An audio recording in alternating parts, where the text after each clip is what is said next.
한국경제 이코노미스트만 한 27년 했고요. 그리고 요즘은 사실은 한국경제에 별로 관심들이 없더라고요. 다들 뭐 미국 얘기만 하고 있고 뭐 파월이 어쨌든 뭐 IRA가 어쨌든 뭐 그런 얘기 하면서 솔직히 한국에 대해서 별로 관심이 없더라고요. 그래서 거의 뭐 절반 이상 미국 경제 야매 전문가가 되어 버렸는데 오늘 요청을 받은 게 그냥 한중일 삼국 경제 비교잖아요.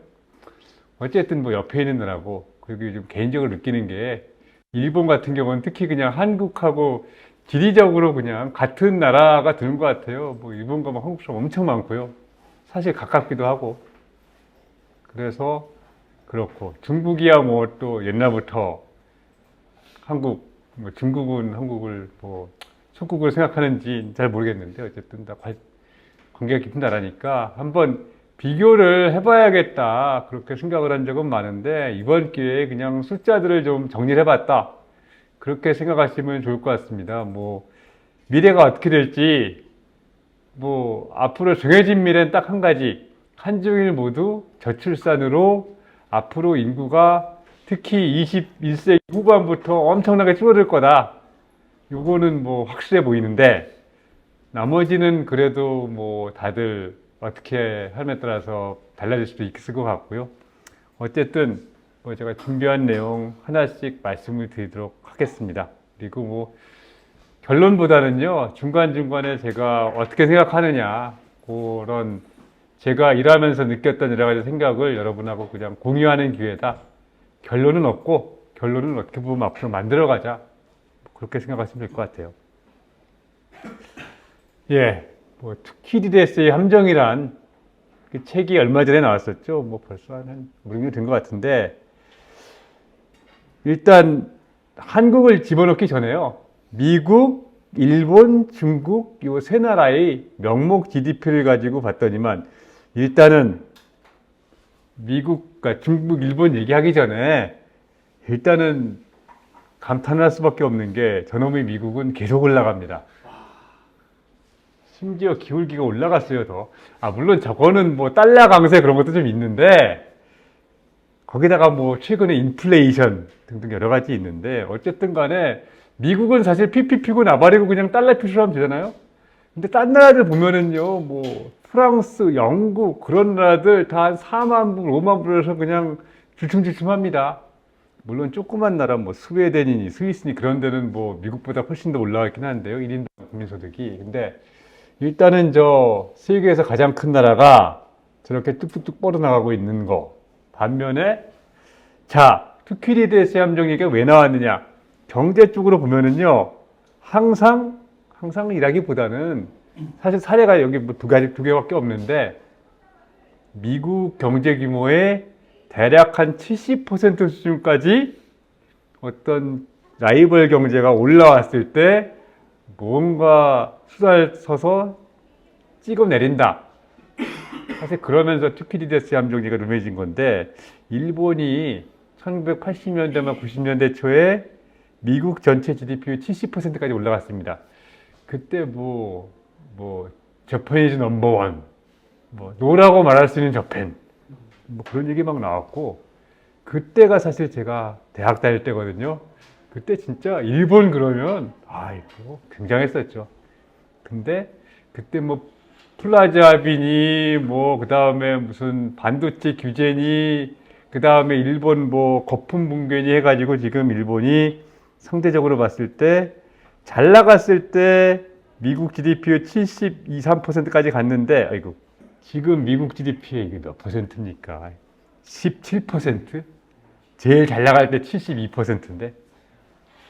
이게 사실은 기본적으로 일본이 지난 30년 동안 제자리 걸음을 하는 동안에 미국은 쭉쭉쭉쭉 뻗어나갔다는 거죠. 그 다음에 중국. 마찬가지로 2000년 WTO 가입하고 그 다음에 쭉 올라갔는데 2020년도에 70한5% 찍었어요.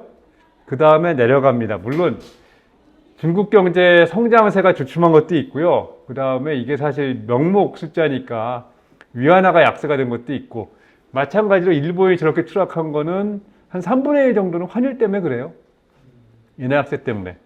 근데 어쨌든 이 그림을 보고 사람들이 느끼는 거. 요즘 뭐 디커플링이니 뭐 디리스킹이니 그다음에 뭐 미중 무역 전쟁 그런 얘기가 나온 게 결국은 이게 한 20, 30년 전에 일본 가지고 했던 거를 지금 중국 가지고 반복하는 게 아닌가. 물론 이게 더 큰 얘기죠.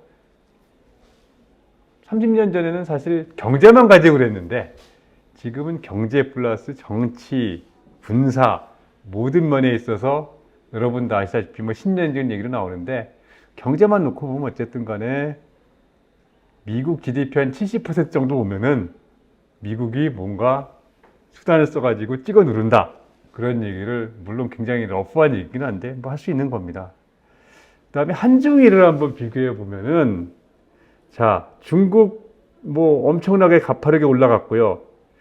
한국이 이거 보면 사실 별거 아닌 거로 보이지만 한국도 사실 굉장히 가파르게 올라갔거든요. 근데 중국이 워낙 커서 잘 안 보이는 거고 이걸 비교를 하기 위해서 한국을 일러 놓고서 중국, 일본을 딱 비교해 보면요. 첫째, 일본이 70년대 때 한국 경제의 30배, 80년대에도 한국 경제의, 그러니까 제가 대학 다닐 때 한국 경제 15배. 뭐 완전히 거의 뭐 진짜 엄청난 나라였죠. 그랬는데 지금 쭉쭉쭉쭉 뚫어들어가지고 지금 일본이 한국 경제 규모의 한 2배 정도 되는데 이거 그냥 인구 차이예요. 1인당 GDP는 거의 같고요. 솔직히 말씀드려서 요즘 뭐 일본들 많이 가시잖아요. 그냥 느낌이 적어도 서울과 도쿄를 비교해 보면 한국이 더 잘 사는 것 같지 않습니까? 솔직히 그래요. 뭘 보고 하느냐? 단순합니다. 길거리에 독일차 다니는 거 보면. 근데 어쨌든 지금 그냥 달러 표시 국민소득으로 그냥 다이다입니다. 그 다음에 또 하나, 사실 중국하고 봤을 때, 자, 여기 보면은요, 물론 옛날에는 쪽수 가지고 중국이 컸고요. 근데 중국하고 한국이 붙어 있을 때가 있죠. 그때가 90년대 초입니다. 92년도에 한중수교했죠. 그 당시가 명목 GDP, 환율, 그 당시 시장 환율로 봤을 때 명목 GDP가 한국하고 중국이 일치합니다. 그랬는데 딱 수교하고 30년 사이에 지금 중국이 한국 경제 규모의 11배가, 10배가 됐습니다. 그러니까 중국이 진짜 정말 사실 한국도 굉장히 빨리 발전했는데 중국이 사실은 진짜 지난 한 30년 동안에 진짜 다른 어떤 나라를 진짜 상상할 수 없을 정도로 굉장히 빨리 발전을 했고 그리고 한국도 사실은 열심히 쫓아갔고 근데 일본은 가만히 있었고 그래서 일본 사람들이 사실은 요즘 한국 사람들에 대해서 굉장히 열등감을 많이 느낀다고 그래요. 뭘 가지고 그러느냐. 옛날에는 한국 사람들이 일본 가서 제일 놀란 게 택시 값이잖아요. 왜 이렇게 비싸? 그런데 요즘 일본 가면은 택시 값이 옛날보다 굉장히 만만해 보입니다. 왜냐? 한국 택시 요금 많이 올랐잖아요. 얼마 전에 엊그젠가 한덕수 총리가 뭐 택시 요금 기본 요금 1,000원 아니에요? 그래가지고 그랬었는데 한국 택시 요금 한국 택시도 이제 그냥 뚝 한 10,000원 그냥 나오잖아요. 근데 일본 사람들이 좌절을 느끼는 게 30년 전에 한국 사람들이 일본 와가지고 진짜 영감생진 맨택시 그랬는데 지금은 택시를 막 타고 다닌다 이거예요. 짧은 거리는 그런 거 보면서 우리가 가난해졌구나 그렇게 느낀다는데 이게 근본적으로 일본이 사실은 느끼고 있는 좌절감이 어떻게 보면은 한국 그다음에 중국을 보면서 상당히 이걸 보면은 일본이 막 제자리 걸음하는 거 아닌가 그런 걸 느낄 수가 있는데 물론 끝에 가면 오늘 순서의 그 주제가 일본이 부활하고 있다 뭐 그런 거고요. 사실 좀 과장도 섞여 있다고 봐요. 근데 일본이 미덕이라고 그러면은 어쨌든 안정돼 있다는 거. 뭐 확 바꾸는 건 없는데 그래도 어쨌든 간에 주어진 상황에서 최선은 아닐 수 있었는데 차선책을 쭉쭉쭉 한 결과 어떻게 지금 어쨌든 디플레이션 톤에서 벗어나고 있다. 그런 평가를 받고 있고 그건 좀 이따 말씀드리도록 하고요. 그다음에 말씀드렸다시피 지금 1인당 GDP는 그냥 붙었습니다. 한국, 일본이. 그다음에 중국이 지금 한 2,000달러 정도 왔는데 여기가 딱 사람들이 얘기하는 중진국 함정인 거죠. 한국도 딱 보면은 걸렸잖아요. 이게 우연히 일치일지 모르겠는데 어쨌든 한국은 그때 우리가 너무도 잘 기억하고 있는 IMF 외환위기를 겪었죠. 중국이 그때 한국을 보고 반면교사로 삼은 게 저러면 안 된다. 절대 저러면 안 된다. 그래가지고 진짜로 무슨 수를 써서라도 우리는 금융시장을 개방하면 안 된다. 그렇게 생각을 했다고 그래요. 그래서 지금 한때 개방한다, 뭐 위안화 국제화 그런 얘기 나왔는데 요즘 보면은 결론이 역시 그냥 금융시장 같은 거 개방하면 안 되고 나아가서 뭐 서비스 그런 것도 하면 안 되고 그냥 우리는 제조업하고 그 다음에 중국 사람들이 잘 사는 거로 그냥 하자. 뭐 그렇게 가는 것 같아요.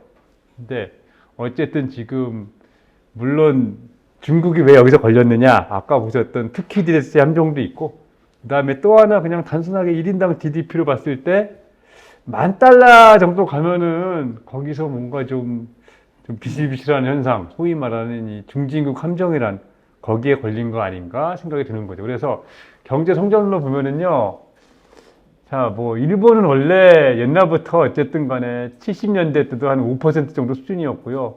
한국 성장률 느려지는 거, 뭐, 여러분들 알고 있고, 그 다음에 중국이 최근 들어서 성장률이 낮아졌죠. 원래 2000년도에는 두 자릿수였고, 2010년 넘어갈 때는 바오파 그래가지고 8% 유지가 목표라고 그랬는데, 이제 사람들이 중국 경제의 잠재 성장률을 대략 3%대를 잡는 분위기입니다. 후하게 잡아봤자 4%. 중국인데요.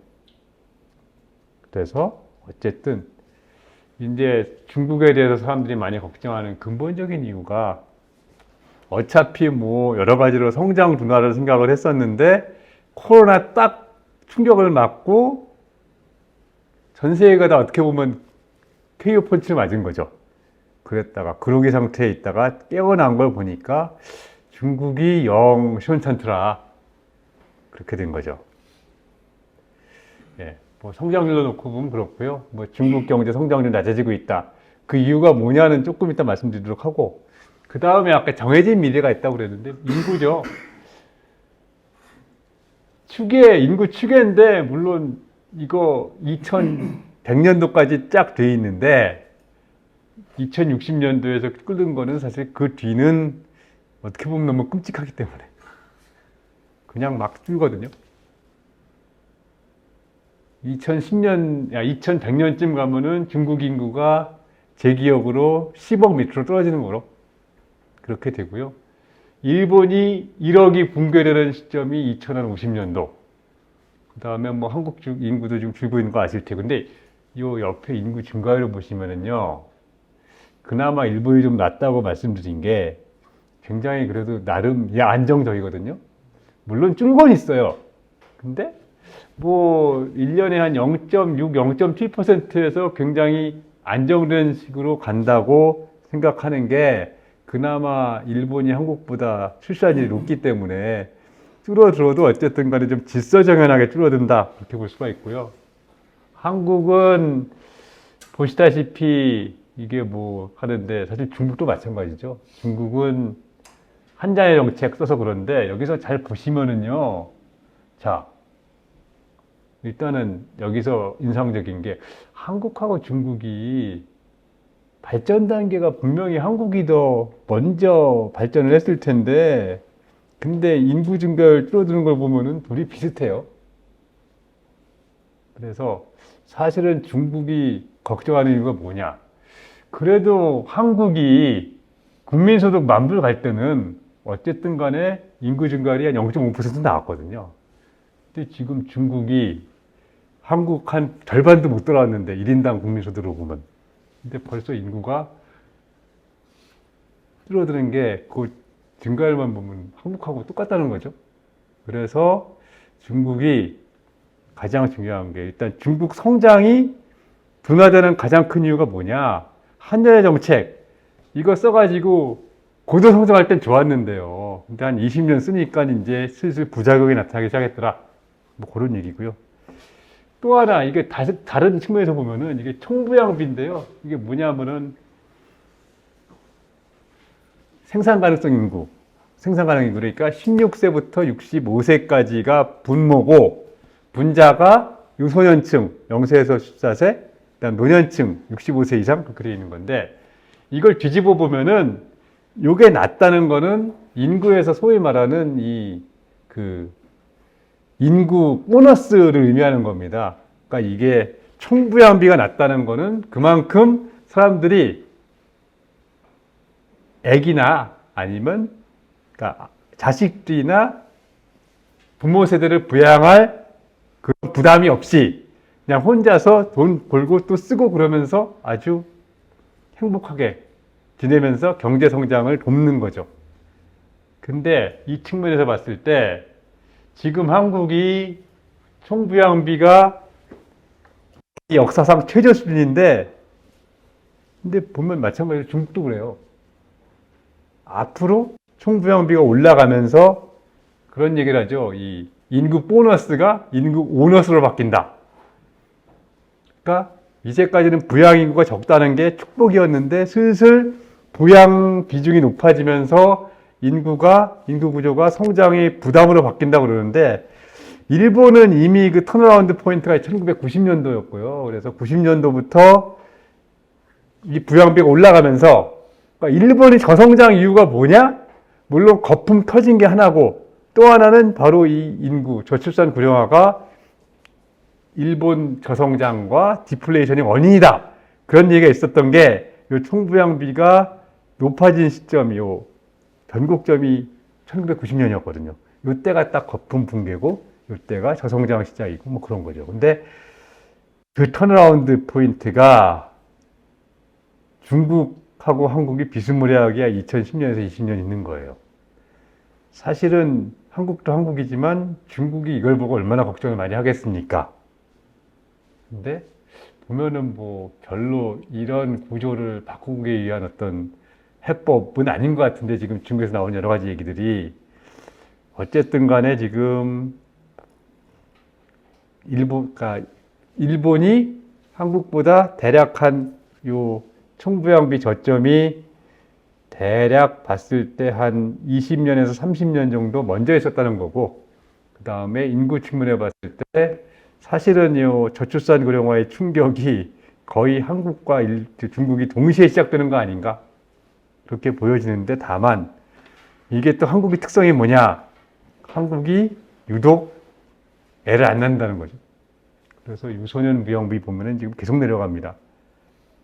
결국은 뭐 합계 출산율 얘기인데요. 이거 잠깐 있다가 부쩍 하고 그리고 또 이게 뭐 노년 부양비 노령화 지수 이렇게 나왔는데 제일 중요한 그 노령화 지수가 이게 분모가 애들이고요. 분자가 노인인데 요거는 뭐 거의 그냥 중국, 일본을 저 멀리 따돌리고 쭉쭉 올라가는 벌써 보면은 일본을 넘어섰잖아요. 이건.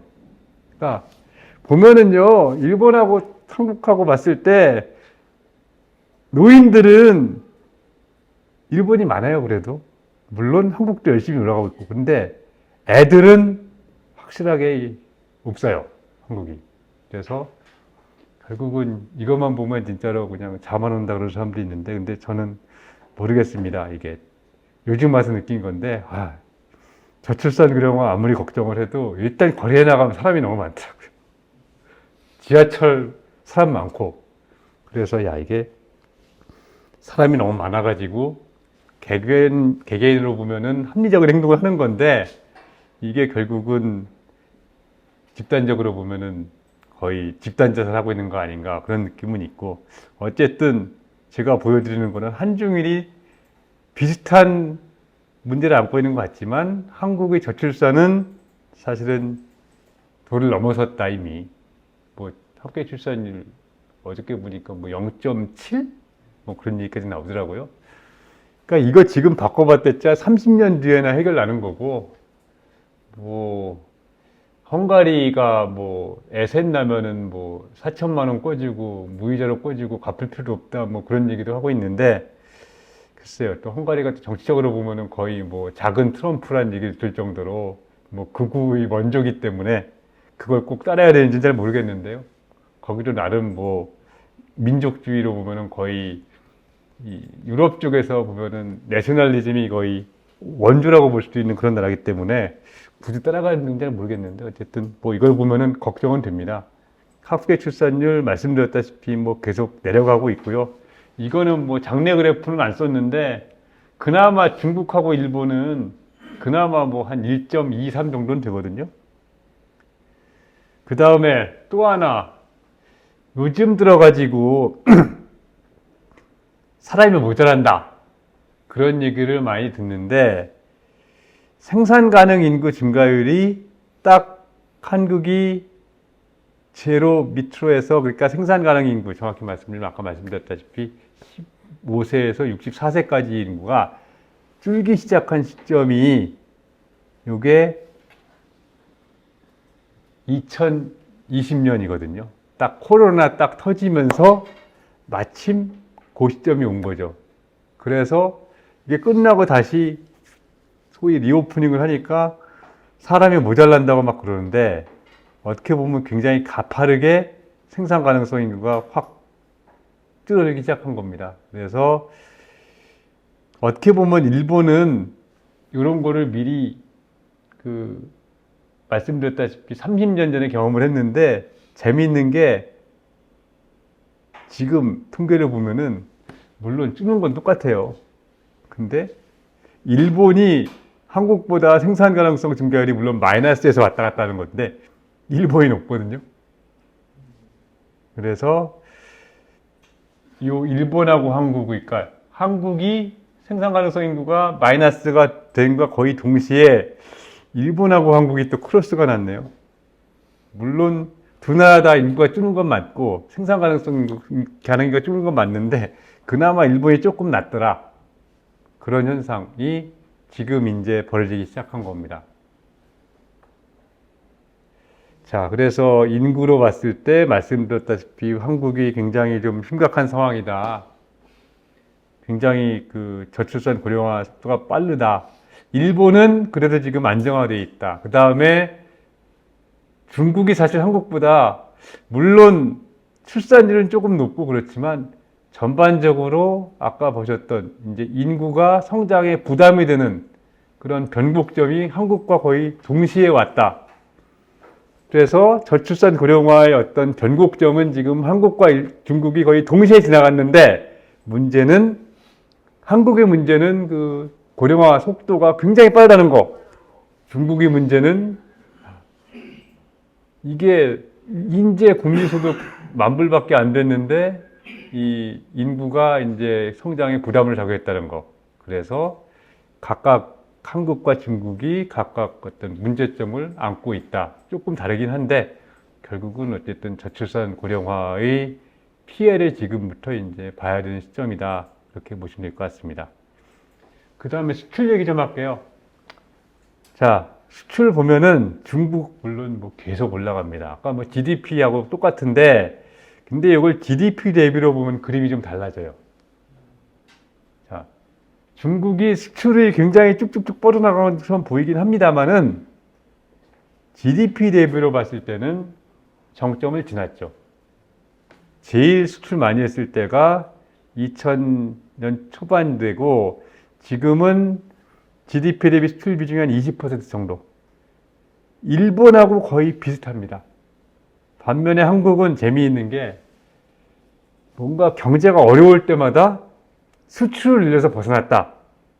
요게 뭐 이를테면 뭐 IMF 때 또 세계 금융위기 2008년 9년 그리고 또 최근에 코로나 때도 사실은 내수가 굉장히 위축이 됐는데 수출이 활발해져 가지고 2020년 경제 성장률이 사실상 전 세계에서 한국이 물론 마이너스긴 했는데 마이너스 0.7%로 엄청나게 선방을 했거든요. 결국 한국이 지금 GDP 대비 수출 비중이 40%인데 물론 단순하게 숫자를 보면은 요 숫자가 더 높은 나라도 있습니다. 이를테면 뭐 싱가폴, 뭐 네덜란드 그런 나라들도 높은데 일단 그런 나라들은 중개무역을 하는 나라들이거든요. 무슨 얘기냐? 그냥 수입했다가 이거 뭐 한 것도 없이 심지어 그냥 보세 창고에 있다가 바로 수출하는 그런 게 크거든요. 싱가폴이나 아니면 뭐 네덜란드의 뭐 로테르담 같은 경우에 그냥 그 무역항으로서의 어떤 그릇이 크기 때문에. 근데 이 제조업을 많이 하는 나라, 그리고 경제 규모가 상당히 큰 나라 중에서 수출 비중이 높은 나라가 그나마 비교할 수 있는 게 독일 정도인데요. 근데 독일은 EU 일원이니까 가보면 솔직히 독일에서 프랑스 가는 거 그냥 경제적으로 보면 나라 하나는 똑같지 않습니까? 근데 이렇게 딱 국격이 돼 있으면서 이렇게 경제 규모가 명목 GDP가 1조 달러 넘어가면서 GDP 대비 수출 비중이 이렇게 높은 나라는 한국밖에 없어요. 그래서 좋은 점은 경제가 어려울 때마다 수출로 벗어난다. 그게 심지어는 그 코로나 때도 여전히 뭐 여지없이 그 메커니즘이 작용했다는 것이고, 부정적으로 본다면 이놈의 한국 경제는 바깥에서 무슨 일이 벌어질 때마다 그 영향을 그대로 받을 수밖에 없는 거죠. 그러니까 결국 중국이나 일본에 비해서 한국이 생리적으로 수출 비중이 너무 높은 경제고, 내수를 항상 뭐 키워야 된다고 얘기를 하는데 이게 말처럼 쉽지가 않거든요. 그래서 일단 한국 경제의 그냥 팔자로 수출 비중이 높고 제조업 비중이 높고 그런 경제를 뭐 내수, 뭐 서비스를 발전시켜야 된다 한 20년 전부터 얘기는 했었는데 일단은 뭐 지금까지는 계속 수출주 경제로 남아있는 거로. 그래서 뭐 이 대표적인 게 삼성전자, 현대자동차 두 회사가 한국 경제의 대표 선수로 되어 있는 겁니다. 그리고 일본하고 중국. 일본이 수출 비중이 높은 것 같지만 별거 아니었다고 생각했는데 그래도 최근 보면은 수출 비중이 꾸준히 올라가거든요. 그래서 일본이 최근 들어가지고 어쨌든 디플레이 어떤 함정에서 벗어났다고 그러는데 여러 가지 요인이 있을 거예요. 근데 단순하게 봐가지고 왜 그 아베노믹스의 그 기제 내지는 작동 기제가 그냥 단순하게 두 가지거든요. 하나, 그러니까 환율을 고환율 정책으로 국내 인플레이션을 일으키고 또 한편으로는 수출 기업에 도움을 줘가지고 수출을 일으킨다는 건데 결국은 10년 전에 그 아베노믹스의 어떤 그 약속이 그 계획이 10년 지난 뒤에 물론 뭐 아베는 자체정상이 됐습니다만 지금 보면은 상당히 현실화된 거 아닌가.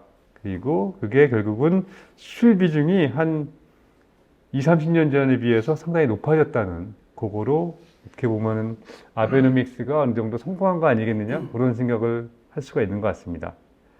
그 다음에 10대 수출 상품 한번 비교해 볼게요. 한국, 반도체, 자동차 두 개로 끝. 석유 제품 요건 솔직히 뭐 한국에서 일으키는 부가가치가 별로 크지 않기 때문에. 그리고 저도 놀랐는데 어쨌든 양극재가 6등으로 올라갔어요. 이거 작년까지만 해도 안 보였거든요. 그 다음에 배터리가 8등이에요. 물론 시장이 뭔가 거품은 있었지만 그래도 뭐가 실질적으로 변화가 있었기 때문에 그 뭐 배터리 아저씨 열풍이 결국은 아주 황당한 건 아니고, 왜냐하면 이게 사실은 영어로 영문 이걸 보면은 무슨 이상한 뭐 사전 찾아봤거든요. 보니까는 사전 찾아보고 검색해 보니까 이게 양극재래요. 아, 그렇구나. 자, 근데 일본 같은 경우 일단 그리고 한국이 요 10대 수출 품목의 비중이 무려 46%짜리입니다. 그러니까 잘하는데 몰빵 지르는, 지금 한국은 어차피 반도체 자동차에 몰빵을 질렀고 옛날에 선박에 몰빵을 질렀다가 조금 줄어들고 있고 이제 배터리 2차 전지 쪽에 몰빵을 지를 준비를 지금 하고 있는 그런 상황이고요. 일본은 좀 이상이 뭔지 잘 모르겠어요. 이게 연구를 해야 되는데 그거 빼놓으면은 결국은 일본은 자동차에 몰빵을 지른 나라입니다. 반도체 비중이, 물론 반도체 장비가 있다고는 하지만 그 반도체 자체의 비중이 굉장히 작아요. 최근 들어서 일본 수출이 잘 나가는 이유가 뭐냐? 그 중에 좀 아이러니컬한 게 반도체가 없어서 그래요. 옛날에 잘 나갔던 그 디램 공장이 옛날에는 사실 거의 10개쯤 있었거든요, 디램 회사가. 근데 이제 뭐 도시바 뭐 그 정도, 그것도 이름 바꿨나? 뭐 어쨌든 그 정도 하나 남아있는 거고요. 물론 공장은 있습니다만은 그나마 랜드만 좀 남아있고 메모리 그 디램은 그 마이크론에 넘어갔죠. 근데 어쨌든 최근 들어서 일본 수출이 좀 이따 보여드리겠습니다만은 그나마 한국, 중국 대비 좀 괜찮은 게 반도체 비중이 상대적으로 작아서 그렇다. 이렇게 볼 수가 있고요. 중국 같은 경우는 요 탑 10 비중이 26%밖에 안 돼요. 그래서 중국은 상대적으로 아직은 몰빵 지르는 차원이 아니라 굉장히 다변화되어 있고, 이를테면 여기 보면은 뭐 항목에 뭐 자파 뭐 그런 것 있거든요. 그리고 작년 보니까 무슨 뭐 3륜 자전거 뭐 그런 장난감 비슷한 것도 탑 10에다 올라 있더라고요. 올해는 빠졌는데. 그리고 여기 보시면은 요거 배터리가 어쨌든 간에 뭐 잘 나간다고 뭐 BYD, CATL 나오는데 그렇게 잘 나가는데도 이게 2%밖에 안 되는 게, 물론 중국 자체적으로 전기차 많이 생산하는 건 있는데 그만큼 중국은 아직까지 수출을 이것저것 다 하고 있다. 물론 옛날보다 조금 주춤하고 있다고는 하지만 아직은 중국이 그래도 세계의 공장, 세계의 어떤 자파 공장 역할을 아직까지는 하고 있는 거 아닌가?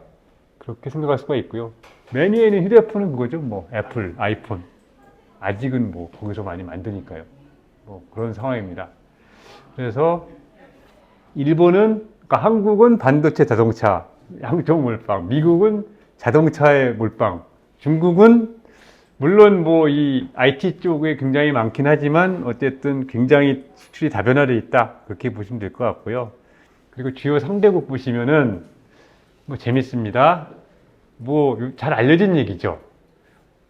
작년 올해 들어서 한국의 수출이 중국 비중이 급락을 하고 있습니다.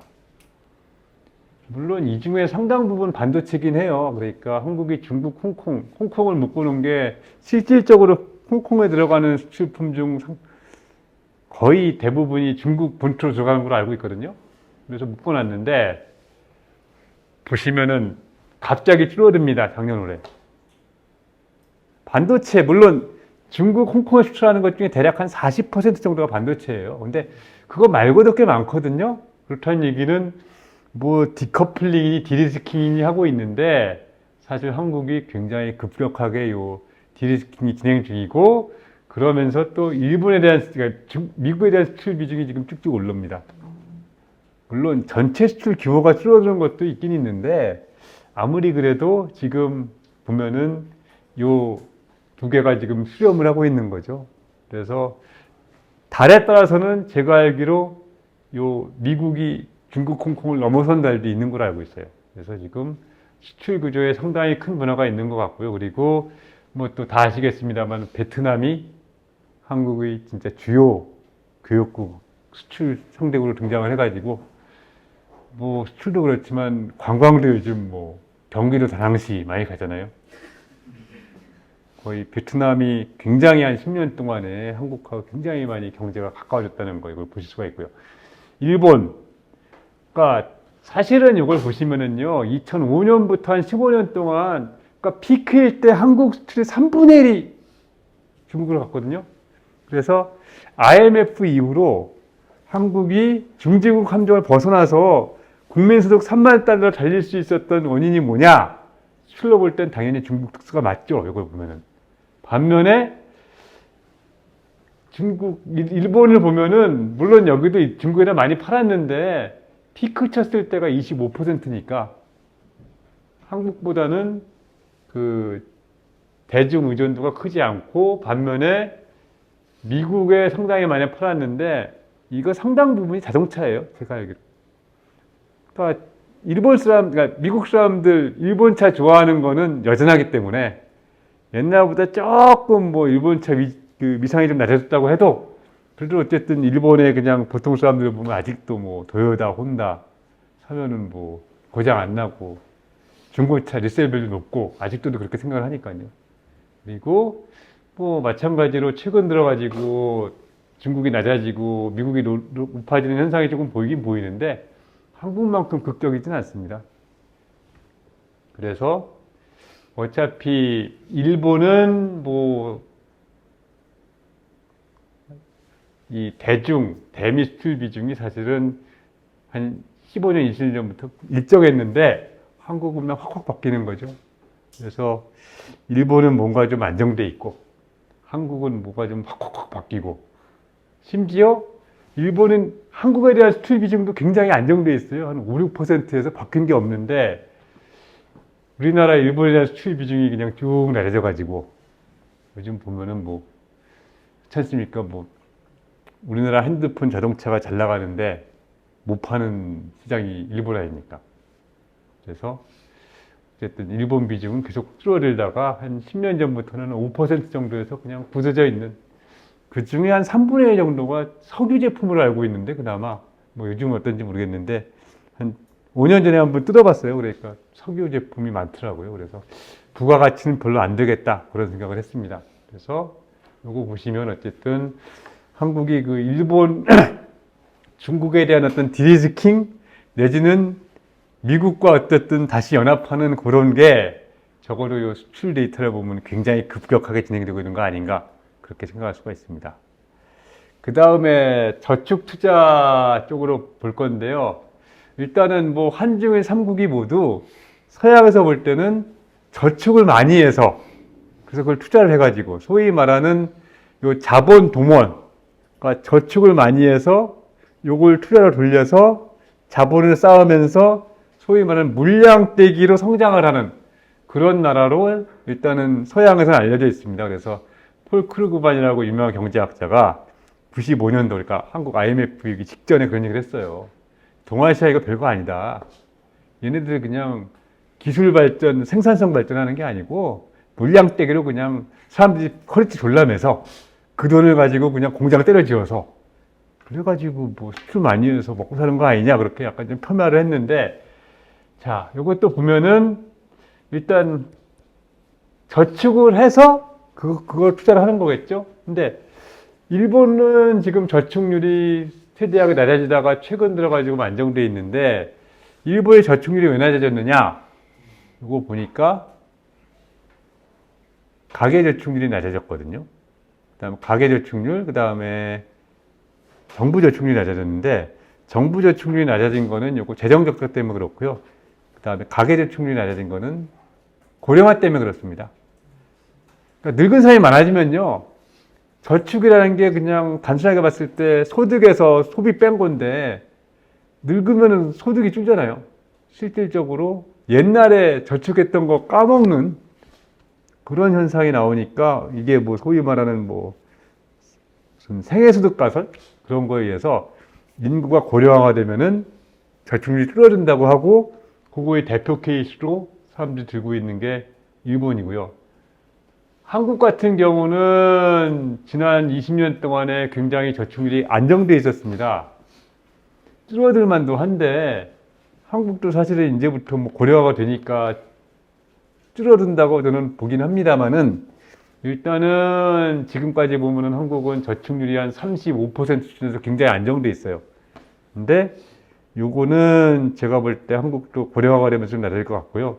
그 다음에 놀라운 게 중국인데 계속 저축률이 올라가거든요. 50%로 한번 찍었고요.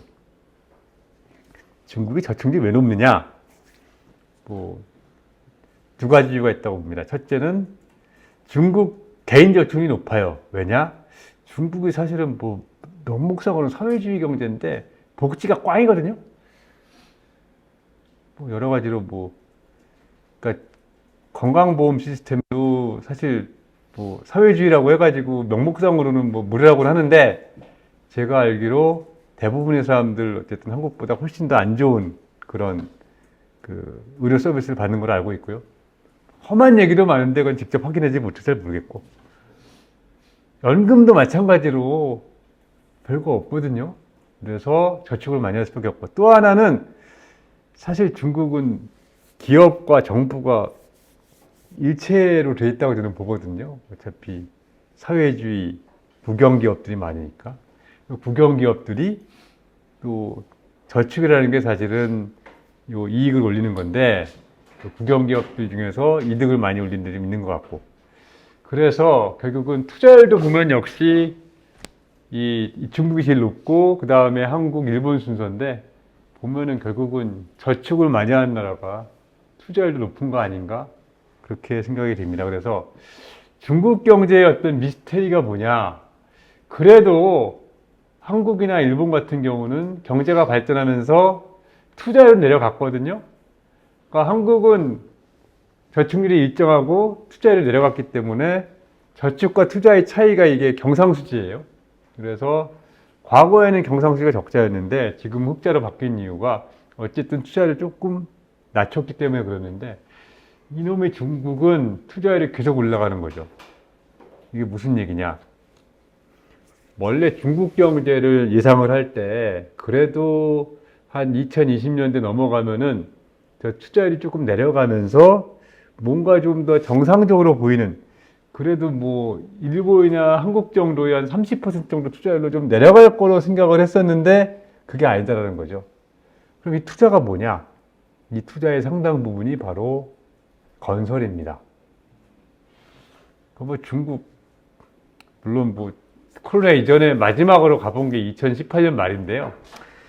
뭐 중국 가보시는 분은 알겠습니다만 어디를 가도 콘크리트의 그 향연 엄청나잖아요. 결국 중국 경제가 지금 탈인 이유가 뭐냐? 아까 말씀드렸던 뭐 여러 가지 뭐 투키드레스 함정도 있었고, 인구로 볼 때 이제 인구 보너스가 이제 인구 부담으로 바뀐 변곡점이 있다, 그런 것도 있었고, 그 다음에 또 뭐 중진국 함정 뭐 그런 얘기도 있었는데, 또 하나 문제점은 뭐냐? 결국은 저 투자 위주의 경제. 그러니까 허리띠 졸라매서 그걸 가지고 그냥 막 공장 짓고 뭐 길 놓고 아파트 짓고 그러는 어떤 물량 투자 위주의 경제가 이제 한계에 다다른 거 아닌가, 그런 생각들을 하기 시작을 하는 건데, 여러 가지 지표가 있지만 사실은 제가 봤을 때 가장 어떤 그 중국 경제의 문제점을 대변하는 지표가 저 투자율 아닌가. 사실 30%도 높다고 하거든요. 그나마 한국 같은 경우는 사실 그 아까 보셨던 자동차라든가 반도체라든가 그런 주요 제조업이 자본 집약적이기 때문에 그 자본을 유지하기 위해서, 또 이게 반도체 같은 경우는 소위 말하는 진부화가 빠르잖아요. 감가상각이 많이 되기 때문에 계속 투자를 할 수밖에 없어요. 그게 결국은 저기 반영되어 있다고 볼 수는 있는데, 중국 같은 경우는 저 높은 투자율이 뭘 의미하느냐? 결국 그만큼 콘크리트로 그냥 막 버리고 있는 거 아닌가. 뭐 이런 얘기 사실 들은 게 한 10년 되는데 쌓이고 쌓인 게 지금 커지는 거 아닌가, 그런 생각들을 지금 하고 있는 겁니다. 이게 새삼스러운 얘기가 아니고 뭐 사실 2010년 전부터 10년부터 계속 했던 얘기거든요. 이게 너무 투자 과잉이다, 부동산 거품이다, 뭐 종전의 앞뒷면이죠. 근데 결국 경제의 체질을 개선하는데 실패한 거 아닌가, 그런 생각을 합니다. 그 다음에 이거 뭐 각국 비교인데, 상대적으로 일본은 지금 저축 투자가 그냥 붙어가고 있고요. 근데 보면은 일본은 내려가고 중국은 올라가고 한국은 최근 들어서 그냥 안정이 돼 있고, 요거만 놓고 보면 한국이 더 안정돼 있는 느낌은 드는데, 근데 그나마 최근 들어가지고 저 흑자가 조금 줄어든다고 걱정을 하긴 하는데, 일단 한국도 제가 볼 때는 물론 수출이 안 돼가지고 무역 수지 흑자가 줄어든 것도 있는데, 또 한편에서 보면은 이제 저축률이 좀 줄면서, 아까 말씀드렸던 이 고령화가 되면서 저축률이 줄면서 경상수지 흑자가 없어지는 그런 측면도 이제 좀 시작된다고 봐야 되지 않을까, 그렇게 보고 있습니다. 자, 그 다음에 부채 얘기입니다. 가계부채 얘기들 많이 하죠. 한국 경제의 가장 큰 문제가 뭐냐 그러면 가계부채다, 그런 얘기를 할 텐데, 많습니다. 물론 지금 GDP의 100% 정도. 근데 그럼 가계부채만 문제고 기업부채는 문제가 아니냐? 아니거든요. 보시면은 뭐야 이거? 보시면은 기업 부채도 만만치 않게 많고요. 그리고 여기 잘 보시면은 최근 몇 년 동안에 가계부채 잘 보시면 조금 안정이 됐잖아요. 물론 이게 자세히 봐야 보이는데 반면에 기업 부채가 쭉 올라갔습니다. 요게 터진 게 뭐냐? 이게 레고랜드니 PF니 하는 게 결국은 터진 게 뭐냐? 이게 기업 부채 문제 때문에 그렇거든요. 그래서 한국 일단은 민간 부채가 전체 GDP 한 200% 되는데 이거 많은 겁니다. 그냥 단순하게 봤을 때 물론 이게 무슨 법칙이 있는 거 아니에요? 근데 대략적으로 민간 부문의 부채가 GDP 한 200% 정도 되면은 그러면 문제가 좀 있다는 얘기들을 해요. 좀 이따가 일본, 중국 다시 보여드리겠는데 한국 같은 경우는 일단 가계부채는 그래도 문제가 됐었는데 전반적으로 보면은 사실은 그나마 민간 부문 부채는 GDP 한 150% 수준에서 안정이 돼 있다가 최근 들어서 쭉쭉 올라가서 이제 200% 넘어선 거죠. 근데 반면에 한국 같은 경우 그나마 사람들이 얘기하는 게 정부 부문은 상대적으로 부채가 GDP 한 50% 정도이기 때문에 이게 뭔 얘기냐? 여차하면은 정부 부분의 부채가 늘어나서, 그러니까 민간 부분이 디레버리징 하는 거를 정부가 빚을 져가지고 도와줄 수 있다. 그런 얘기들을 이론적으로 하는데 그게 현실화된 게 일본이거든요. 보시다시피. 자, 일본의 거품 붕괴, 금융 위기가 여러 가지 측면이 있었지만 이 부채 측면에서 봤을 땐 이겁니다. 1990년대 초반에 아까 말씀드렸던 민간 부문의 부채가 전체 GDP 200%가 넘었는데, 2배가 넘었는데, 보시면은 주로 기업 부채죠. 그래서 그때 그런 거 있지 않습니까? 무슨 야스다 생명보험인가? 거기가 고호의 그림 해바라기를 말도 안 되는 비싼 가격에 샀다는 동. 그리고 그때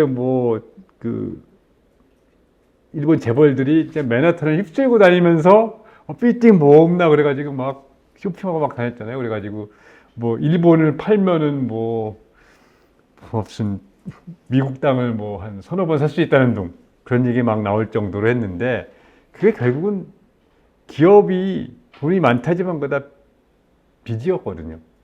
그랬다 망한 건데 자 보시면 어쨌든 민간 부분이 부채가 GDP 220%에서 150%가 쭉 줄었습니다. 이게 굉장히 고통스러운 과정이거든요. 근데 이게 이렇게 디레버리징을 했었는데도 불구하고 경제가 수축하지 않았던, 그래도 제자리 걸음이라 할 수 있었던 이유가 바로 정부가 부채를 늘렸기 때문이죠. 그래서 지금 보면은 일본 전체의 그 GDP 대비 전체 부채 비율은 400%인데 4배인데 그 중에서 250%가 정부 부채고 민간 부채 비율은 한 7, 80% 정도 됩니다. 근데 여기서 또 하나 잘 보시면은 2020년에 한번 점프를 했잖아요. 이게 민간 부분도 그렇고 정부 부분도 그렇고 부채가 점프를 했는데 물론 빚이란 게 안 좋은 겁니다. 근데 이게 마치 진통제나 무슨 스테로이드나 그런 것 같아서 일단 단기적으로 효과는 있거든요. 근데 보면은 일본 경제가 굉장히 안정이 돼 있다가 갑자기 뽕을 한번 맞았어요. 이 뽕이 왜 생겼느냐? 이게 결국은 코로나 때문에 그런 거죠. 그래서 일본 경제가 이 디플레이션에서 벗어난 게 물론 한편으로 보면 아베노믹스가 성공했다. 그런 것도 있는데 또 한편으로는 코로나 때문에 마지막 뒷주사 한 방을 크게 한번 맞아서 그래가지고 좀 팔딱 뛰는 거 아닌가? 그런 분석도 좀 가능한 것 같아요. 사실은 전 세계가 똑같은 현상이 벌어졌었는데 일본이 유독 뭔가 너무 조용하게 있었기 때문에 뽕주사 효과가 상대적으로 좀 컸던 거 아닌가? 이게 물론 제 아주 그냥 캐주얼한 억측인데요. 근데 저는 분명한 거는 코로나 때문에 전 세계 경제가 한번 충격을 받았는데 그것 때문에 어쨌든 일본 경제가 디플레에서 벗어났다. 일단 그게 인과관계는 어떤지 모르겠는데 상관관계는 있거든요. 어쨌든 동시에 났으니까. 그래서 한번 스토리를 만들어 보는 거죠. 그래서 일본은 어쨌든 간에 물론 정부 부채 굉장히 큰데요. 또 하나 제가 말씀드릴 수 있는 게 이 정부 부채도 아무나 이렇게 늘릴 수 있는 거 아니거든요. 이게 그만큼 일본 개개인들이 정부를 믿고 그 다음에 어쨌든 간에 소위 말해 딥마켓이라고 그러죠. 이게 자원이 많아서 그만큼 또 금융시장이 많이 발전돼 있고 등등 한마디로 저렇게 정부 부채를 늘리는 것도 아무나 할 수 있는 거 아니에요. 더군다나 외채 비중이 크지 않습니다. 뭐 남미 그런 데는 막 외채를 찍어가지고 하는데 일본은 자국이 충분하게 그 부채를 수용할 수 있을 정도로 지갑이 깊었다가 내지는 금융시장이 발전되어 있었다. 그렇게도 해석이 가능한 겁니다. 자, 그 다음에 중국입니다. 일단 아까 말씀드렸던 200% 됐잖아요. 부채가 많네요. 그러니까 이게 중국이 경제, 1인당 GDP로 보면 분명히 한국이나 일본보다 발전 단계가 밑에 있는데도 불구하고 이 부채로 보면 마찬가지로 GDP 대비 부채가 이게 국민소득 10,000불밖에 안 됐는데 참고로 한국이 IMF 때 100%였어요. 근데 지금 중국은 200%입니다. 현실적으로 일본이 그 거품 붕괴가 났을 때 그 부채 수준이 물론 한국도 있고 중국도 다 달았어요. 사실 한국도 이걸 보면은 불안을 한데 그나마 한국은 믿고 있는 게 야 수출해가지고 뭔가 좀 벗어날 수 있지 않을까 그렇게 좀 생각을 해보는 건데 솔직히 한국도 걱정됩니다. 졌을 보는데 근데 한국은 솔직히 여기서 성장이 멎는다고 그래도 아이 뭐 여한이 없다. 일본은 따라잡았지 않느냐 뭐 그렇게 얘기를 할 수가 있는데 중국은 지금 갈 길이 먼데요 아직. 예? 아니 중국몽 해야 되는 거 아니에요. 근데 지금 이렇게 되어 있습니다.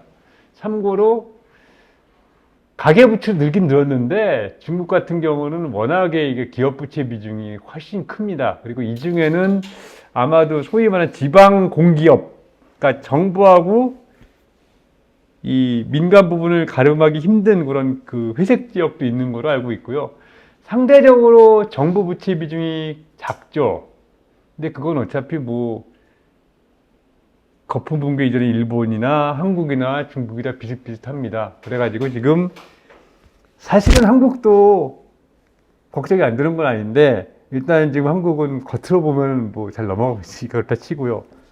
한국도 걱정되느냐 그러면 뭐 걱정되죠 물론. 근데 일단 지금 중국의 포커스를 맞춰보면은 이렇게 돼 있으니까 결국은 일본처럼 가자 이런 거거든요. 그러니까 한국은 사실은 수출 비중도 높고 그 다음에 옛날 IMF 때는 뭐 외채 비중도 높았고 그리고 그랬기 때문에 뭔가 어떤 금융위기 그런 외환 위기의 가능성이 휘둘린다면 중국은 지금 어쨌든 간에 요 일본 비스무리하게 그러니까 말씀드린 게 일본의 잃어버린 30년이 나름 일본 입장에서는 최소는 아니더라도 차선 정도는 됐다는 얘기죠.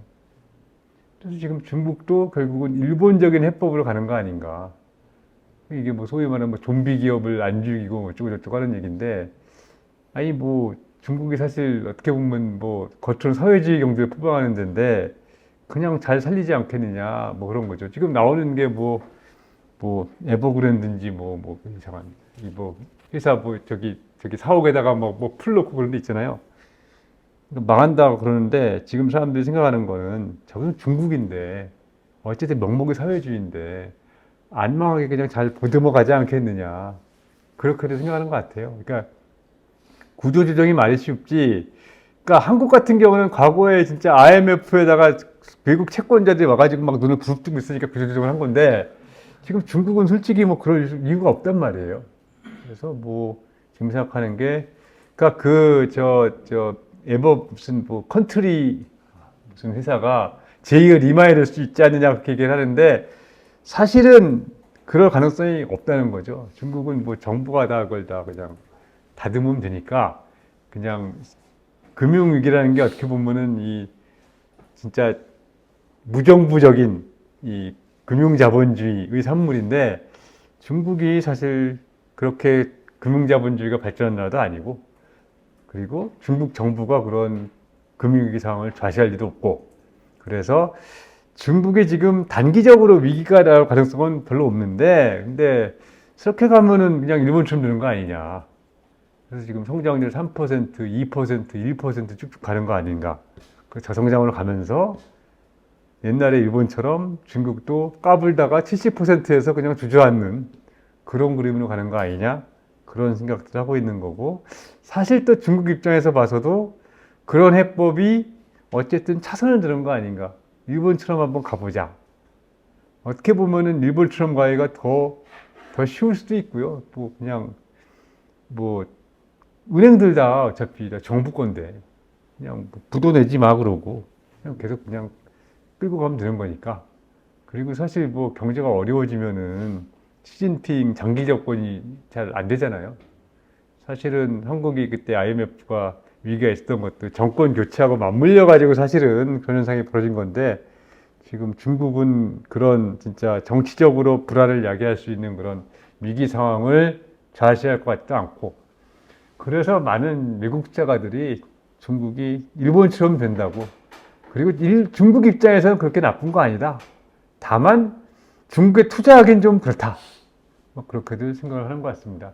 일본도 사실은 뭐 90년대, 2000년대 때 물론 어려움은 있었습니다만 그래도 사람들이 어쨌든 먹고 사는데 큰 지장은 없었거든요. 물론 뭐 다른 나라들 다 저렇게 앞으로 빠져나가는데 우리만 지자리 걸음하는 거 아닌가 그러고, 국민적으로는 사실 좀 많이 그런 걸 겪었는데, 근데 뭐 중국은 그럴 때 우리 사회주의야 뭐 그러면 되는 거니까. 그리고 대외자산 부채를 보면은요, 그러니까 한국이 사실은 IMF 때만 해도 순채무국이었는데 지금 순채권국으로 바뀐 거고요. 일본 같은 경우는 옛날보다 쭉쭉 올라가는데, 근데 부채도 많아지고 자산도 많아지는 게 물론 GDP 대비라서 분모가 일정한 탓도 있지만, 일본 같은 경우는 그래도 끊임없이 뭔가 해외에서 빚을 져가지고 그걸 또 투자를 하는, 그러니까 금융 측면에서는 어쨌든 간에 뭔가 성장이 좀 있었던 거 아닌가 그런 거고요.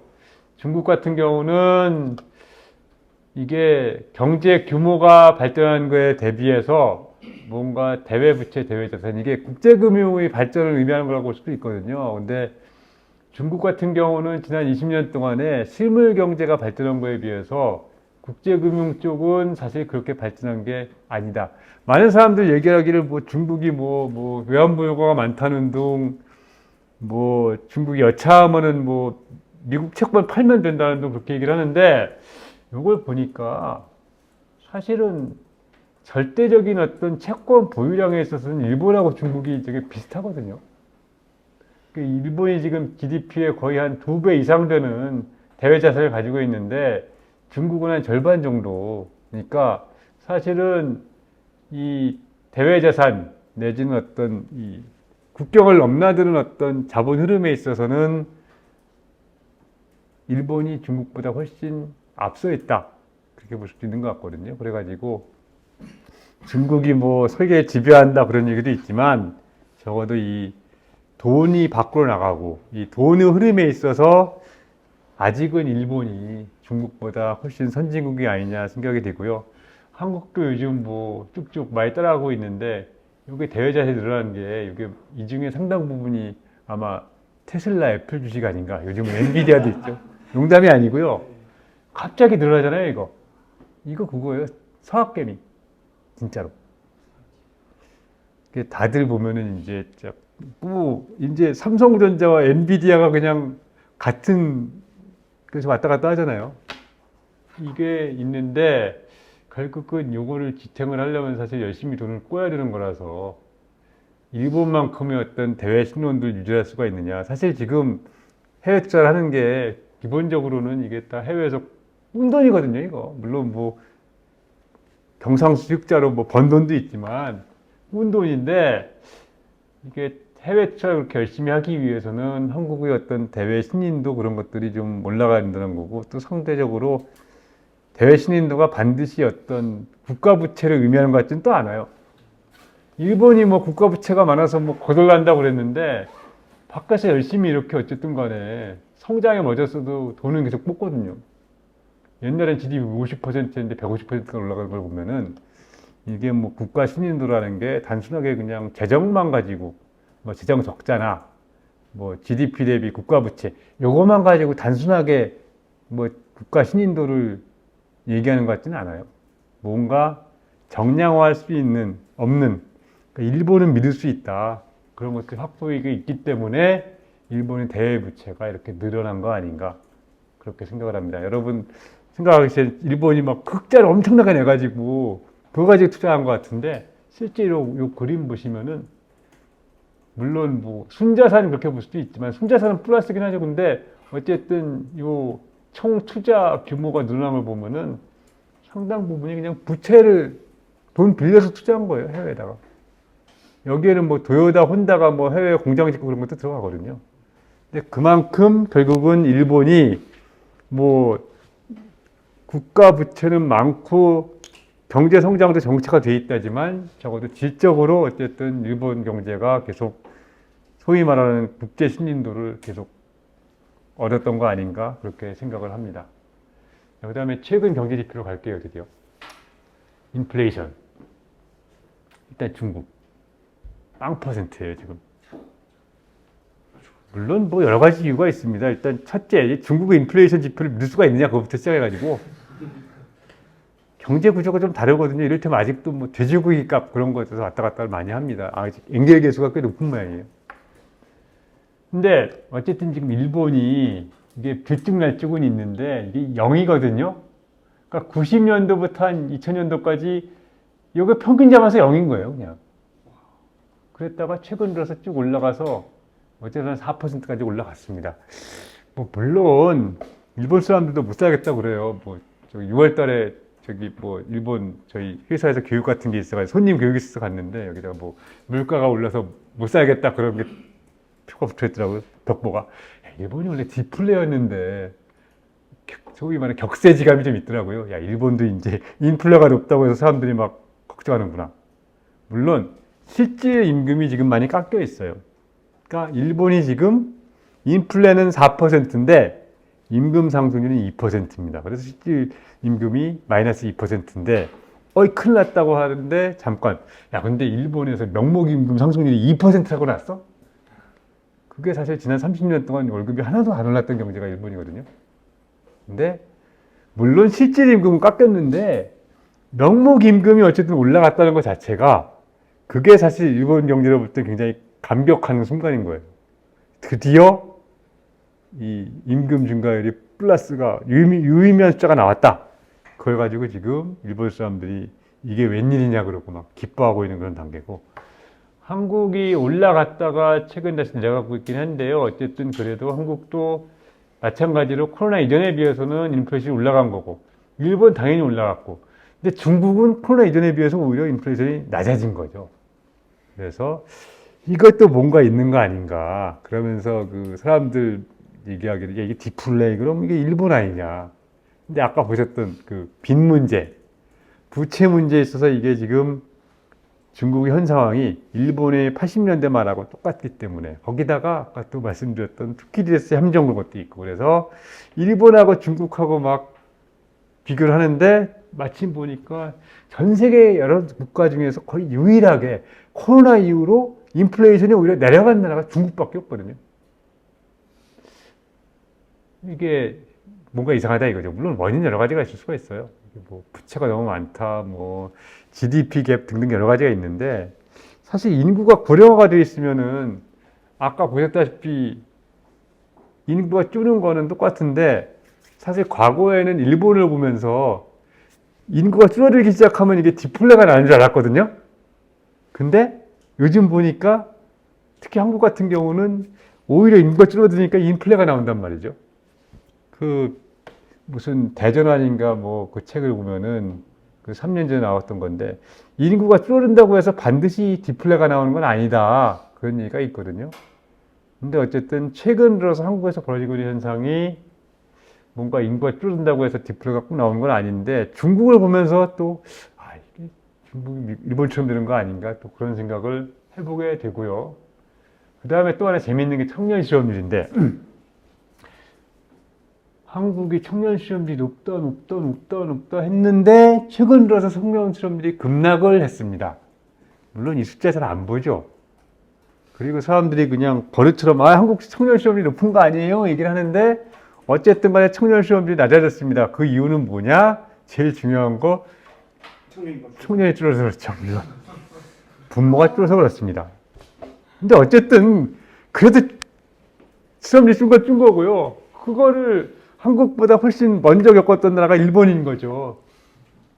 10% 막 그랬다가 이게 쭉 내려가서 지금 내려갔던 거죠. 사실 일본이 뭐 청년들이 뭐 저 편의점 같은 데 아르바이트 하면 되니까 별로 일자리 걱정 안 한다 그런 얘기를 했던 게 한 10년 전부터 그랬는데 한국도 슬슬 그런 쪽으로 진입을 하는 것 같아요. 물론 한국 사람들이 한국의 청년들이 아직 꿈이 있기 때문에 비트코인도 하고 뭐 그런 거 아니니까. 일본 청년들은 꿈이 없어요. 물어봤어요. 안 하냐 그러니까. 그거 만든 사람도 사토시 했는데. 근데 뭐 그냥 아파트값 요즘 뭐 도쿄 같은데 아파트값도 막 오르고 그러는데 사람들이 별로 관심이 없고 한국 사람들은 또 막 관심이 있어가지고 막 그냥 막 몰려다니잖아요. 잘 보면 다이내믹하고 뭐 그런데 어쨌든 이 숫자만 보면 청년 실업률이 많이 줄어들었는데 문제는 뭐냐? 중국이요. 아니 인구도 좀 되는데 청년 실업률이 쭉쭉쭉쭉 올라가서 지금 몇 퍼센트니까 21.3%가 되니까 중국 정부가 어떻게 했느냐? 8월 달에 이 통계 발표를 중단했습니다. 갑자기 없어졌어요. 뭐라 그러냐? 이게 통계 만드는데 뭐 문제가 있고 그러면서 이거 없앴거든요. 중국이니까 가능한 일이긴 한데, 근데 어쨌든 왜 중국이 저렇게 청년 실업률이 올라가느냐? 근데 보시면 인구 구조 똑같은데 이게 일본이 청년 실업률 올라갔던 데가 이때가 1990년대잖아요. 그래서 또 이게 좀 찝찝하다. 그런 생각을 안 할 수가 없는 거죠. 그러면서 어차피 실업률이 올라가면 이게 디플레가 오는 거 아닙니까? 이게 경제 이론상 뭐 필립스 커브. 물론 여기는 청년 실업률밖에 안 나오긴 했는데 중국도 전체 실업률은 낮아지고 있어요. 근데 뭔가 청년 실업률이 그냥 노동시장의 상황을 좀 대표하는 거 아닌가라고 봤을 때 실업률이 올라가고 잡찾기가 힘드니까 디플레가 나오고 굉장히 좀 뭔가 악의가 딱딱딱 맞아 떨어지는 거죠. 그래서 어쨌든 중국의 어떤 경제가 문제가 있다고 했을 때 사실은 사람들이 극적으로 했던 게 청년 실업률 문제를 올라가는 문제를 많은 사람들이 지적을 했던 겁니다. 그 다음에 최근 들어서 일본이 살아나고 있다고 했을 때 제일 또 극적인 것 중에 하나가 명목 성장률이거든요. 자, 일단 한국 보면은요, 한국도 사실은 이 명목 성장률 보면은 그렇게 마음이 편하진 않습니다. 코로나 때 올라갔다가 지금 몇 퍼센트냐? 2%로 떨어졌고요. 요게 사실은 최근에 좀 세금이 안 거치는 거랑은 좀 관계가 있을 거예요. 근데 일본은 지금 명목 성장률이 5.4%까지 올라갔습니다. 자, 원래 일본이 디플레고요. 일본이 명목 성장률이 마찬가지로 잘 보시면은 지난 30년 동안 명목 성장률 평균이 제로거든요.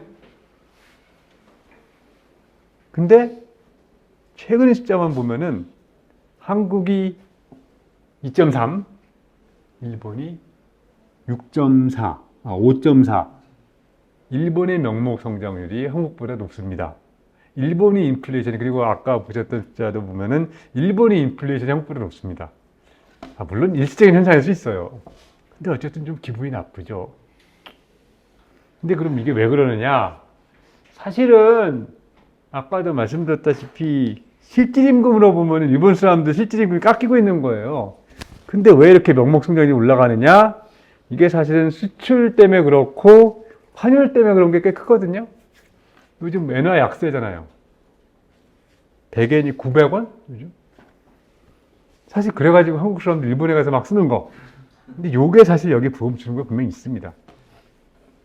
올해 상반기에 일본으로 온 외국 관광객이 900만 명인데 그 중에 한국 사람이 350만 명인가? 그렇습니다. 많아요, 한국 사람. 근데 그 이유가 뭐냐? 물론 가까운 것도 있는데 어쨌든 이게 유혹을 하죠. 이게 900원인데. 그래서 옛날에 곱하기 10했는데 이제 곱하기 9하면 된다. 그리고 근본적으로 사실 아까 엔저 말씀을 드렸는데 엔저를 했던 가장 큰 이유가요. 어쨌든 명목 경제 성장률을 높이기 위한 거였거든요. 근데 숱하게 시도를 해가지고 했는데 어쨌든 간에 다시 가라앉고 했는데 지금 보면 어쨌든 굉장히 높은 거의 진짜로 5%를 넘어선 수준까지 갔기 때문에 이 정도면 그래도 시동 건든 성공한 거 아닌가 그렇게 생각을 하고 있고요. 반면에 중국 같은 경우 그런 거죠. 일본이 지금 한중일 삼국 중에서 명목 경제 성장률이 일본이 제일 높아요. 물론 말씀드린 대로 일시적인 현상일 수 있는데 근데 어쨌든 딱 보면서 일단 한국은 좀 기분이 나쁘고 이게 2%가 뭐냐. 중국은 중국대로 기분이 나쁘죠. 5%. 근데 명목이 5%. 근데 실질도 5%예요. 그러면 이게 소위 말하는 디플레이터, 그러니까 인플레이션이 없는 뭐 그런 상태가 되었기 때문에. 근데 뭐 모든 걸 떠나가지고 이 그래프 궤적을 보면은 한국은 그래도 쭉 내려왔으니까 별로 할 말은 없는데 중국은 올라갔다가 이제 확실하게 이렇게 내려가는 게 보이기 때문에 결국은 뭐 걱정을 안 할 수가 없는 겁니다. 그 다음 수출 증가율인데요. 한국하고 중국은 내려가고 있고요. 일본도 사실 내려가는데 그리고 또 하나 비밀이 일본은 요게 엔화 표시라 엔화 약세가 영향을 줬긴 했는데 어쨌든 뭐 그러니까 중국하고 한국은 마이너스 10몇 %인데 일본은 지금 0%. 물론 내려가는 건 맞긴 맞는데 그래도 어쨌든 간에 수출 증가율이 그래도 어쨌든 중국, 한국보다는 높고요. 그 이유가 첫째 말씀드린 엔화로 표시하기 때문에 엔화 약세가 있고 또 하나는 아까 한 30분 전에 말씀드렸다시피 일본은 반도체 비중이 낮다는 거. 한국은 반도체 몰빵지른 경제가 반도체가 딱 썰물이 되니까 이렇게 드러나는 거고요. 중국 같은 경우는 아까도 말씀드렸다시피 수출이 굉장히 다변화가 되어 있는데 상품이 그럼에도 불구하고 이렇게 마이너스가 나오는 거는 사실은 코로나 때 사람들이 집에 있으면서 막 물건 샀다가 이제 사람들이 물건 거의 더 이상 안 사고 요즘 보니까 심지어 뭐 샤넬, 루이비통 그런 데도 잘 안 팔린다고 그러더라고요. 그 대신에 그냥 다 럭셔리 호텔 가보자. 그러면서 여행 가고 사람들 만나고 그런 쪽으로 하면서 상대적으로 중국이 세계의 공장인데 공장 제품들을 덜 사는 거죠. 그래서 그런 충격을 굉장히 크게 받고 있는 것 같고요. 일본은 상대적으로 사실은 자동차도 언젠가는 그런 충격이 있을 거예요. 근데 자동차가 이 생산을 늘리는데 한계가 있기 때문에 옛날에는 자동차 뭐 한 달 사는데 1년이 걸렸다면 지금은 한 2달? 대기 시간이 줄어들었으니까 언젠가는 일본도 그런 그 수출이 지금보다도 나빠지긴 할 텐데 그래도 나름 선방을 하고 있는 거 아닌가? 뭐 그렇게 생각을 합니다. 어쨌든 수출에 있어서 일본이 그런 환율 영향 그리고 반도체가 상대적으로 적고 자동차 비중이 큰 영향 이것 때문에 수출 증가율이 상당히 상대적으로 높다. 그래서 그 덕에 아까 보셨던 명목 성장률도 굉장히 높고 그런 거죠. 그래서 사실은 지금 뭐 일본이 디플레에서 벗어나느냐 진정하게 디플레에서 벗어나려면은 진짜로 명목 성장률 그러니까 명목 임금은 물론이고 실질 임금 성장률도 올라가면서 뭔가 선수에 나와야 되는데 그래서 그나마 사람들이 믿는 거는 마찬가지입니다. 지난 뭐 한 20몇 년 동안 평균이 제로잖아요. 그냥 임금 상승률인데. 근데 이게 어쨌든 지금 한 2.3%까지 거의 뭐 한 20년, 25년째 최고치로 지금 올라갔거든요. 희망하기는 물론 지금은 인플레이션이 4%니까 2%로 올려달라. 그렇게 얘기를 했지만 인플레이션이 조금 내려가도 임금 상승률이 2%만 유지가 돼도 어쨌든 간에 뭔가 옛날보다는 좀 그러니까 이런 거죠. 인플레 제로, 명목임금 상승률 제로 그런 경제보다는 그나마 인플레 2%, 명목임금 상승률 2%인 경제가 그나마 좀 낫다는 거예요. 왜 낫느냐? 뭐 할 말은 없는데 그래도 사람들이 2% 정도 인플레이션이 있는 경제가 왜냐하면 그런 거 있거든요. 이게 인플레이션이 실제보다 이게 뭐 경제학 이론을 섞어서 말씀드린다면은 인플레이션이 실제 그러니까 사람들 이 기계들 품질 개선되는 거 그걸 생각한다면은 2% 인플레이션은 사실상 제로 인플레이션이다. 그렇게 좀 멋있게 얘기를 하거든요. 그렇게 봤을 때 2% 인플레이션이 사실상 제로라면은 제로 인플레이션은 사실상 마이너스인 거죠. 근데 어쨌든 경제에 한 2% 정도 인플레이션이 있는 게 그래도 어쨌든 0%보다 훨씬 난 거 아닌가 그렇게 생각을 하고 있고요. 그래서 희망하기로는 이게 임금 상승률이 한 3%까지 올라가고 그러면서 인플레이션이 2% 정도에 안정되면서 뭔가 좀 정상적으로 보이는 경제로 가보자. 이게 지금 일본 사람들의 희망이고 일단은 이 임금 상승률을 한 2% 정도에서 묶어놓는 게 지금 현재의 목표라고 하고요. 그러면서 사실은 지금 일본이 디플레에서 벗어났다면은 그럼 바꿔야 될 게 당장이 뭐냐. 지금 일본이 아직도 제로금리 아닙니까? 사실 정책금리 마이너스예요. 그리고 국채금리를 제로로 했다가 그걸 조금씩 올리고 있는데 물론 뭐 이해가 안 가는 건 아닙니다. 아까 보셨다시피 국가부채, 정부부채가 GDP 250%인데 요거 250%면은 이 금리가 1%만 올라도 GDP 2.5% 이자 비용이 쭉 올라가는 거 아니에요. 그렇게 생각하면 무시무시하거든요. 원래 한 지난 20년 동안, 그러니까 일본이 그런 굉장히 절묘한 균형이었던 거죠. 국가부채 비율이 GDP 250%인데도 불구하고 재정이 거덜이 안 났던 게 금리가 워낙 낮으니까. 그러니까 사실은 재정이 유지가 됐는데 금리가 진짜 한 2%, 3%로 된다? 그러면은 그 정부 예산에서 이자 비용이 막 2배, 3배로 느는 거예요. 사실 그게 제일 걱정되는 거겠죠. 그래서 사실 디플레에서 빠져나가는 것도 그렇게 쉽진 않은데 일단은 지금 그래서 그냥 임금 상승률을 한 2%에서 좀 고정시키면서 어차피 인플레이션이 진짜 저렇게 3, 4%라고 계속 갈지는 좀 두고 봐야 되는 거니까 좀 지켜보자. 그렇게 하면서 금리를 안 올리고 있고요.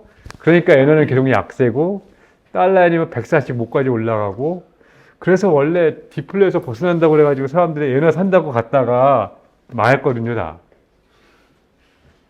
작년 말부터 저희 은행도 엔화 사라고 그랬는데 그때 사실 망했죠.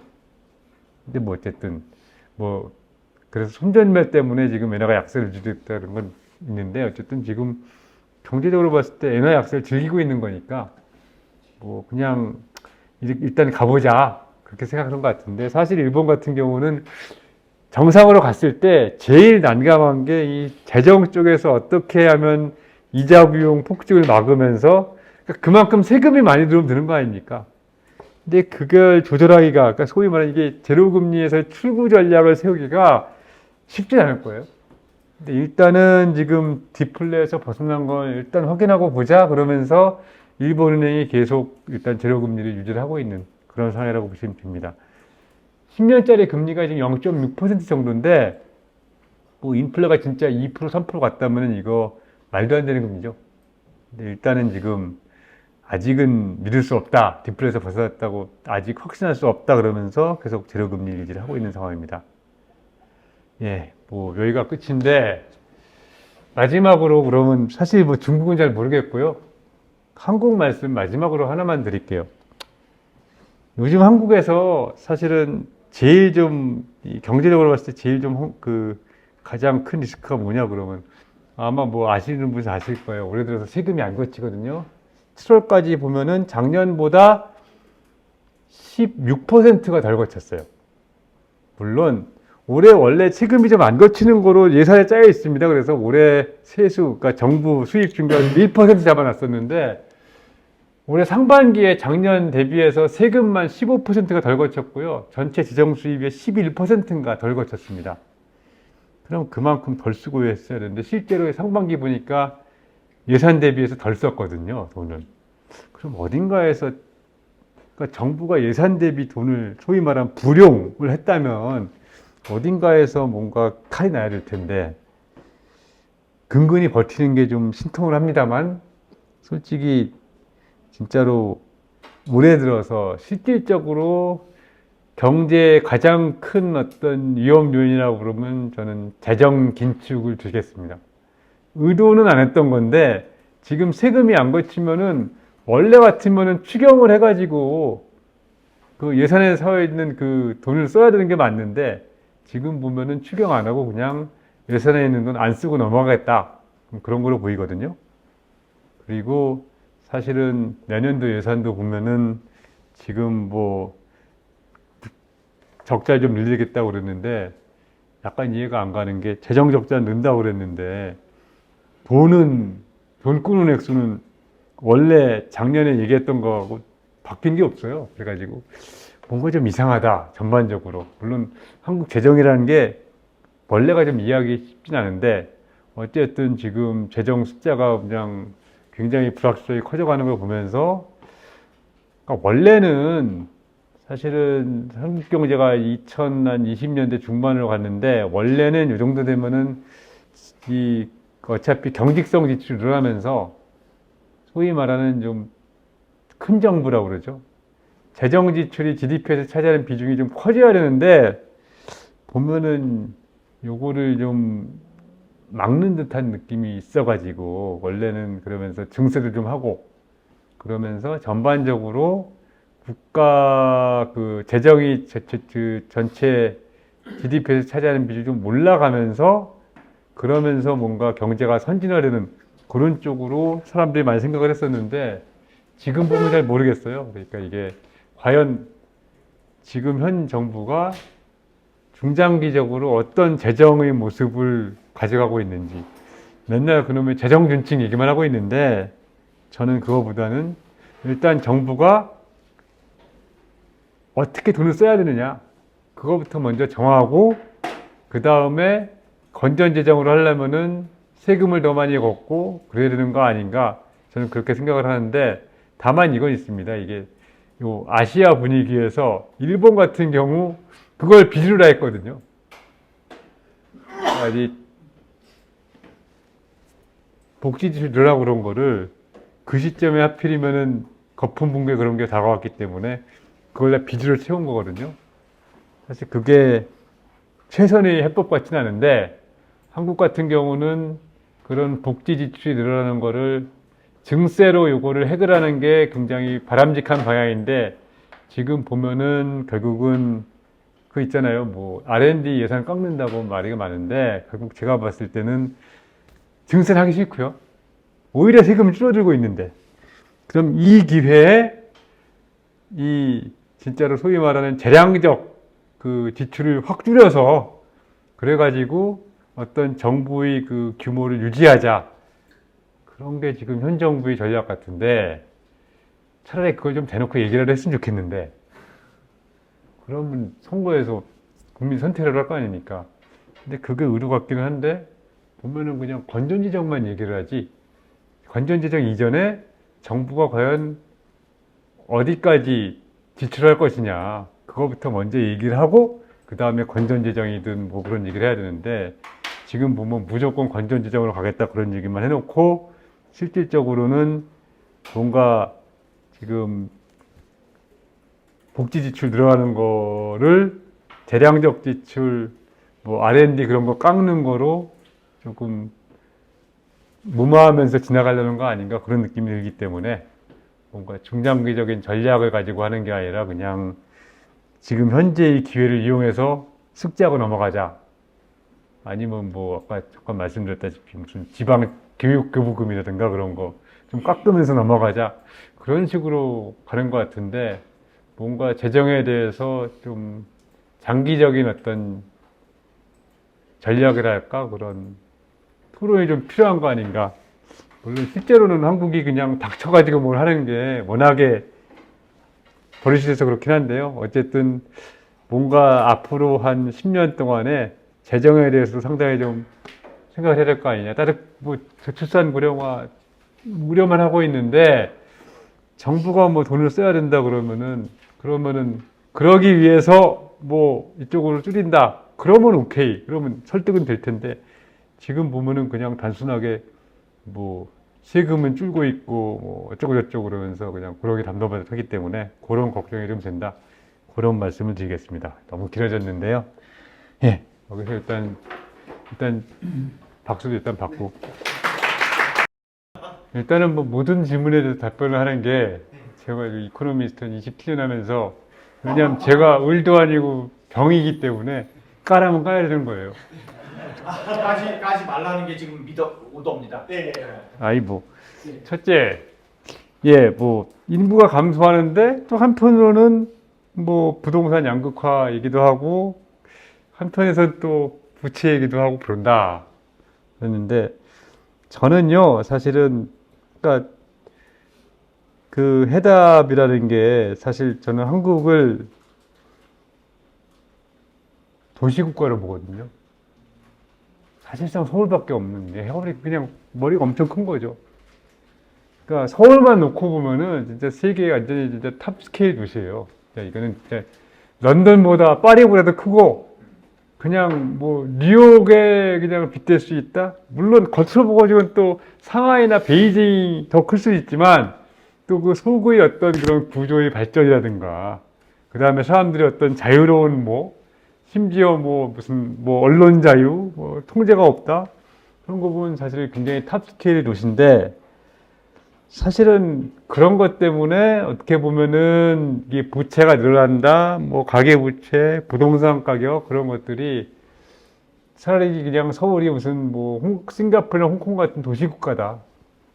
그러면 어떻게 보면은 일반 국가의 분석에서 벗어날 수 있다. 그렇게 할 수 있을 것 같은데 어쨌든 고민되는 거는 이 한국이 뭔가 특수한 게 사실은 서울이라는 도시 국가에다가 그 다음에 나머지가 붙어 있기 때문에 그런 거 아닌가 그런 생각을 좀 해보고 있고요. 빚을 보면은 물론 굉장히 걱정은 되는데 근데 또 하나하나 다 뜯어보면은 어이 괜찮네 또 그렇게 나오는 거죠. 이를테면은 한국에서 어쨌든 간에 집 사는데 돈 빌릴 때 보면은 뭐 LTV가 굉장히 낮다거나 또 다주택 보유자에 대한 규제를 한다거나 나름 촘촘하게 미시적인 규제를 했기 때문에 이게 거의적으로 불안한데 어쨌든 하나하나 뜯어놓고 보면은 뇌관이 별로 없네. 뇌관이 있다 그러면 다 이게 쭉쭉쭉 뽑아가지고 이거 땡기겠구나 그러면은 이게 도화선이 되지 않을까 그러면 다 핀셋으로 다 소위 말하는 핀셋 기준으로 다 뽑아냈거든요. 그래서 사실은 이제까지 보면은 결국은 이 부채의 총량이 많다고 그래가지고 그렇게 큰 우려는 하지 않는다. 그리고 인구도 인구지만 저는 결국은 서울이 그 부동산 가격은 서울이 이런 진짜 전 세계 탑 티어로 도시로서의 그런 어떤 위치를 얼마나 유지하느냐에 달려 있는데 솔직히 아직까지는 도쿄가 서울보다는 한 수 위에요. 그 여러 가지 물론 굉장히 비슷해지고 따라가고 있는데 이를테면은 뭐 세계화, 국제화 그런 측면에서도 아직은 도쿄가 한 수 위인데 결국은 저는 다른 걸 다 떠나가지고 서울 부동산의 어떤 그 미래는 결국은 서울이 가지고 있는 이 글로벌 탑티어 도시로서의 경쟁력을 유지 발전할 수가 있느냐 아니냐 거기에 달려있는 거기 때문에 사실은 단순하게 부채 그런 거로 설명하기는 조금 미흡하다. 부채나 인구 구조만 가지고 설명하기 좀 힘들다. 서울 자체의 어떤 도시로서의 경쟁력 내지 도시국가로서의 경쟁력이 유지가 되느냐 거기에 달려있다는 그런 생각을 가지고 있고요. 자, 중국의 대외 투자가 왜 이렇게 적으냐 말씀하셨는데 아무리 1대1로를 하고 아무리 뭘 한들 사실 기본적으로 자본주의 그 바다에 뛰어들지 않고서는 그냥 이머징 마켓 뭐 아프리카 그런 것만 가지고는 한계가 있다는 거거든요.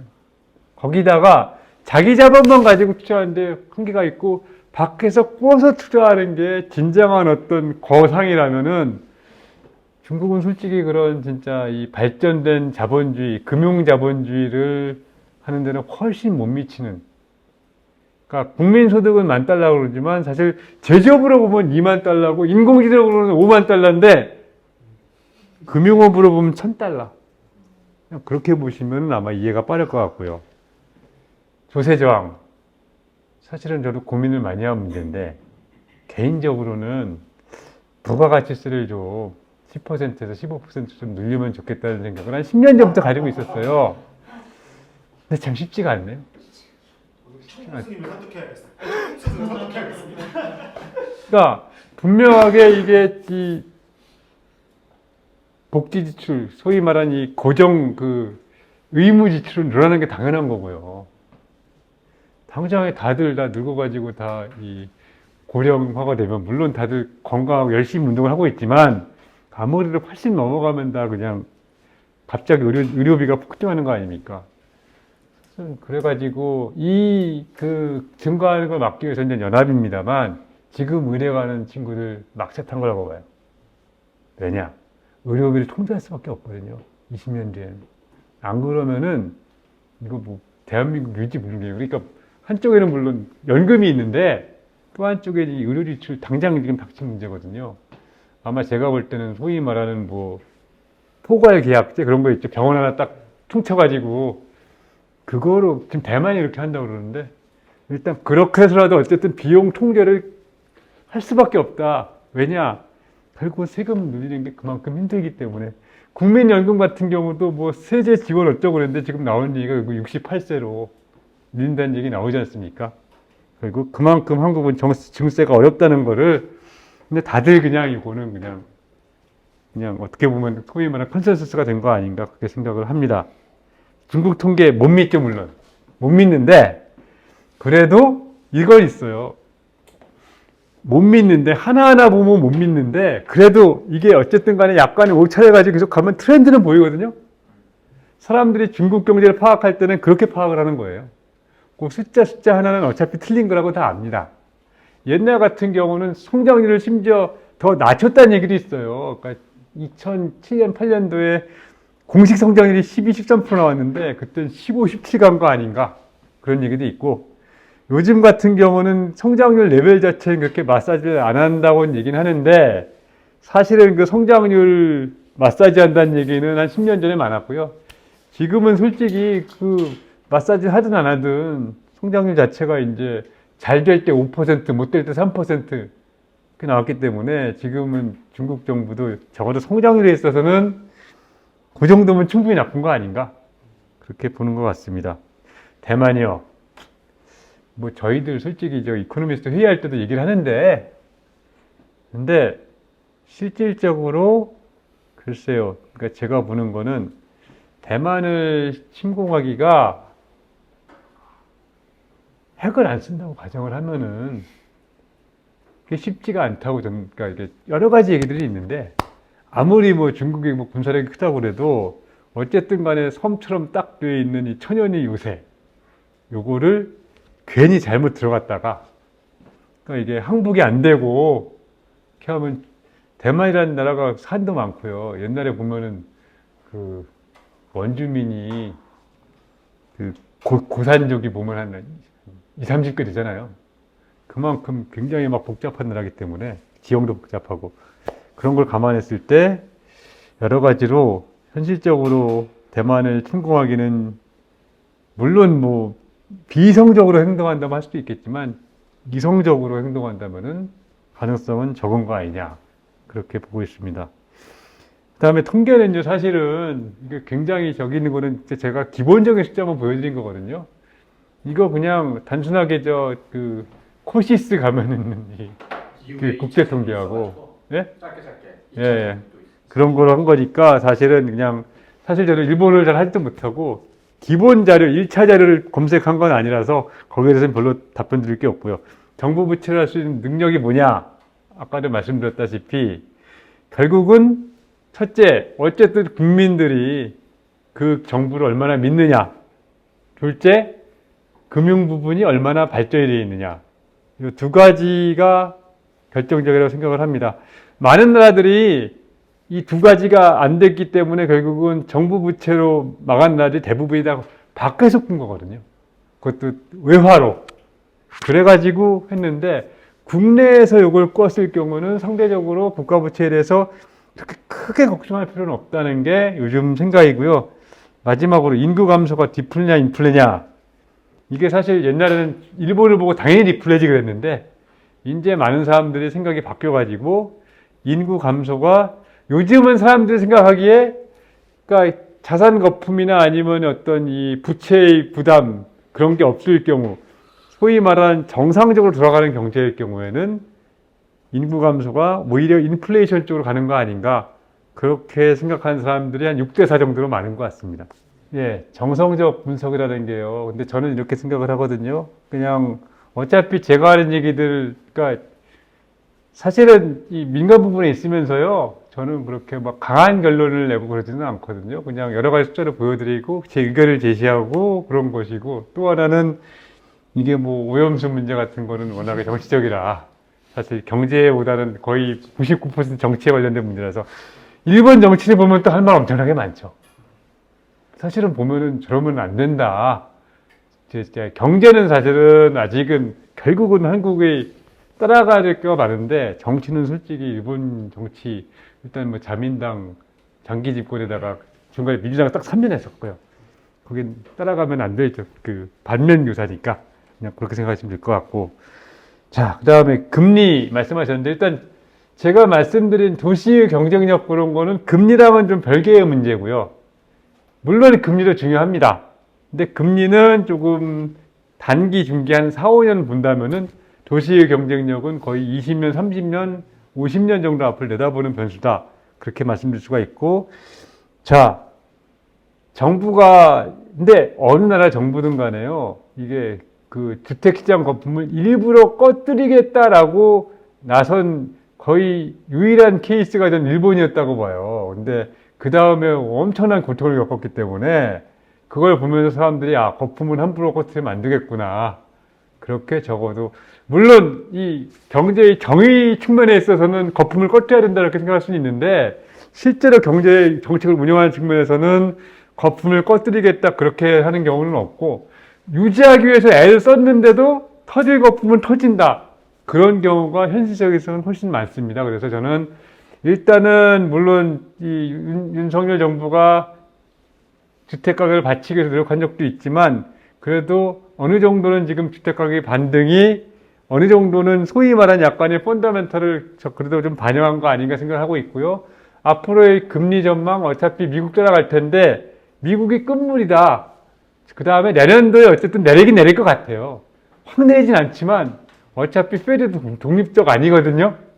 금융시장이 이렇게 원하는데 조금이라도 이걸 들은다고 생각한다면 내년도에 미국과 한국이 금리를 확 내리지 않겠지만 조금이나 뭐 어쨌든 성의표시 정도라도 할 것 같다.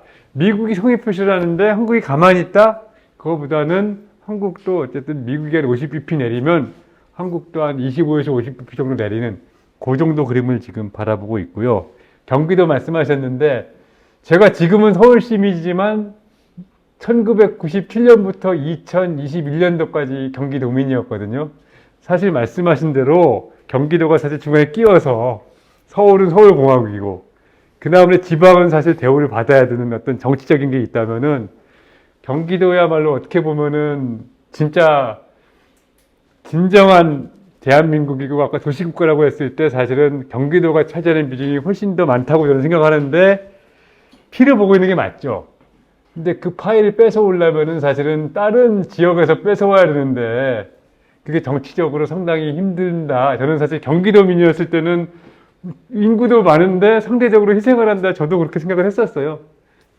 근데 제 파일을 어떻게 하면 담아올 수 있느냐가 그야말로 정치력인데 아직까지 한국이 지방 쪽이 솔직히 인구에 대비해서 좀 과대대표된 게 좀 있기 때문에 요즘 보면 욕할지 모르지만 다 특별자치로 되겠다고 또 난리잖아요. 정치인으로 바꾸시면 예. 뭐 그런 상황이라서 저도 충분히 공감을 하고 있다. 근데 그 상황을 어떻게 해결하는지는 솔직히 그게 정치다. 그런 말씀을 드리겠고 재정 건전성 잣대는 없는데 실제 보면은요 세계 많은 나라들이 그 정부 부채 비율이 막 올라가고 있거든요. 그래서 금과 옥도는 없고 다만 제가 생각하기에 어쨌든 한국적인 차원에서 국가 부채 비율이 조금 올라갈 수는 있는데 현실적으로 다만 이 정부가 명목상으로 어쨌든 보수 정부이기 때문에 그런 거에 대해서 좀 너무 지나치게 좀 보수적인 입장을 취하는 거 아닌가 저는 그렇게 생각을 하고 있습니다. 이상입니다. 예. 전 세계 경제가 그냥 아까 처음에도 말씀드렸지만 미국만 보는 경제가 돼버리면서 사실은 이 국가 자체의 그 일국, 소위 말하는 컨트리 이코노미스트 역할이 좀 뭔가 적어도 사실은 이게 공통된 고민일 거예요. 심지어는 한국은행 이창용 총재도 그런 말씀 하셨잖아요. 어떻게 보면 너무 미국 중심으로 돼가지고. 거기다가 이제 옛날에 중국도 많이 봤는데 중국도 안 봐요, 이제. 왜냐, 거기 뭐 일본 되는데, 뭐 그러면서. 그래서 사실 그게 일단 고민이고, AI를 어떻게 활용하게 될 것인가, 사실 이코노미스트들이 엄청 보수적이거든요. AI는 아직은 강 건너 물입니다. 앞으로 어떻게 될지 모르겠어요. 딱 그렇게 보시면 되고. 글쎄요. 자, 경제 데이터인데, 사실은 이 투자 선택을 하는데, 어차피 이 시장에 있는 이코노미스트들은 사실은 이걸 뭘 선도하지는 못하고요. 따라갑니다. 근데 시장이 보는 숫자들이 결국은 달라져요. 그러면 손님들이 보면 갑자기 옛날에는 뭐 중국 피해만 열심히 봤는데 어느 날부터 갑자기 중국 안 봐요. 그러면서 미국 보고 뭐 미국이 어쩌고 요즘 다시 또 일본 데이터도 보기 시작했거든요. 그래서 솔직히 어차피 신호와 잡음을 구분하는 그런 노하우는 있어야 되는데 솔직히 말씀드리면은 이코노미스트가 그 변화를 선도하는 입장은 아니고요. 뭔가 시장에서 변화가 있으면 이걸 따라간다. 뭐 답답하지만 저희가 뭐 그렇게 이노베이션을 하고 그런 직업은 아니다. 뭐 그렇게 보시면 될 것 같고 이거 진짜 주관적인 견해긴 합니다만은 지금 모르겠어요.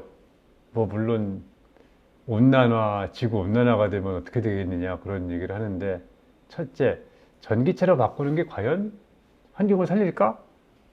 근데 그 근본적인 질문을 던져보고 그 다음에 자, 테슬라가 과연 애플처럼 될까? 저는 그건 아니라고 보거든요.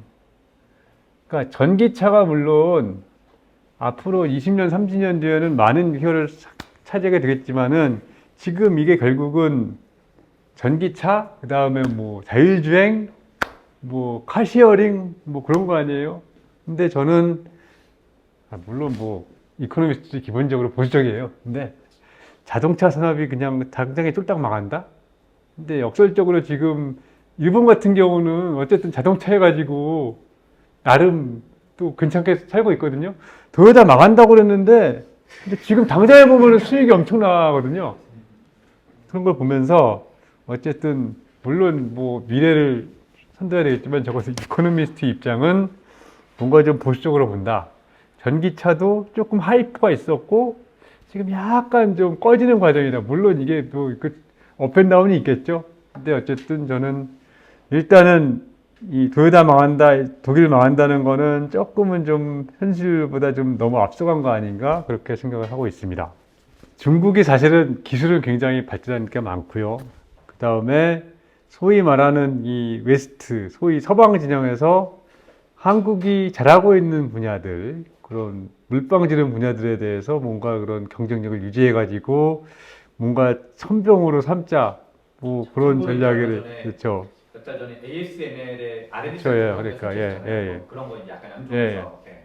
그러니까 사실은 저는 그러니까 이게 그러니까 그러니까 미중 사이에서 균형을 잡는 것보다는 어쨌든 간에 그런 기회가 있으면 그냥 적극적으로 활용하는 게 좋지 않은가. 저는 사실 그냥 모든 걸 떠나가지고 중국이 지금 현재 까놓고 말씀드려가지고 시주석이 거기 있는 한은 크게 기대할 건 없다고 생각하기 때문에. 그러니까 이게 뭐 영원히 가는 건 아니고요. 저는 솔직히 그 포스트 시진핑 그걸 좀 기대를 해보는데 지금 현재 거기서 중국몽 어쩌고 그러있고 뭐 공동부유 얘기하고 그러고 있는데 그 상태에서 양다리를 하는 것보다는 이럴 때 그냥 해가지고 어쨌든 간에 뭐 지원한다 그러면 거기서 많이 받아내고 소위 말하는 더 웨스트에서 많이 받아내고 그런 게 현실적으로 도움이 되지 않느냐. 저는 중국에 뭐 해가지고 받아낼 게 별로 없다. 그거 받아내는 거는 제가 볼 때는 이 포스트 시 때 그때 한번 생각해 보자는 게 제 생각이고요. 아까 잠시 말씀드렸는데 솔직히 지금 나오는 것 중에서 많은 부분이 아베노믹스고 그 다음에 코로나뽕 그런 게 있어요. 그러니까 사실은 진짜로 이거로 일본이 진짜 정상적인 경제가 된다? 라기보다는 어쨌든 간에 그 빵프로 성장하다가 1%라도 성장하면 그게 어디냐. 그런 식으로 봐야 되는 것이다. 그러니까 지금 어떻게 보면은 뭔가 중국이 지금 막 그러고 있는 상황에서 일본이 살아난다고 그러니까 그거를 뭔가 좀 침소봉대해가지고 뭔가 좀 막 선전하고 있는 이렇게 미국 쪽에서 그냥 막 그러는 그런 분위기가 있는데 저는 솔직히 진짜로 일본이 그러면 이 무슨 가지고 있는 구조적인 문제를 완전히 해결했느냐라기보다는 어쨌든 아무리 그래도 경제가 30년 동안 성장도 안 하고 뭐 돈가스 값이 그냥 30년 이상 그대로 답답하잖아요. 그거보다는 그래도 좀 나아지지 않을까라고 하는데 사실 그것도 일본 사람들은 아직 반신반의하고 있는 거예요. 아마 일본 사람한테 물어보면은 우리가 진짜 바뀌긴 바뀌었냐 뭐 이렇게 얘기할 것 같은데 밖에서 보면 저 정도면 충분하지 않을까라고 하는 거에는 또 뒤집어 보면은 이 정도면 됐지 뭐 더 이상 기대 안 해. 그런 것도 좀 있는 것 같아요. 그렇습니다.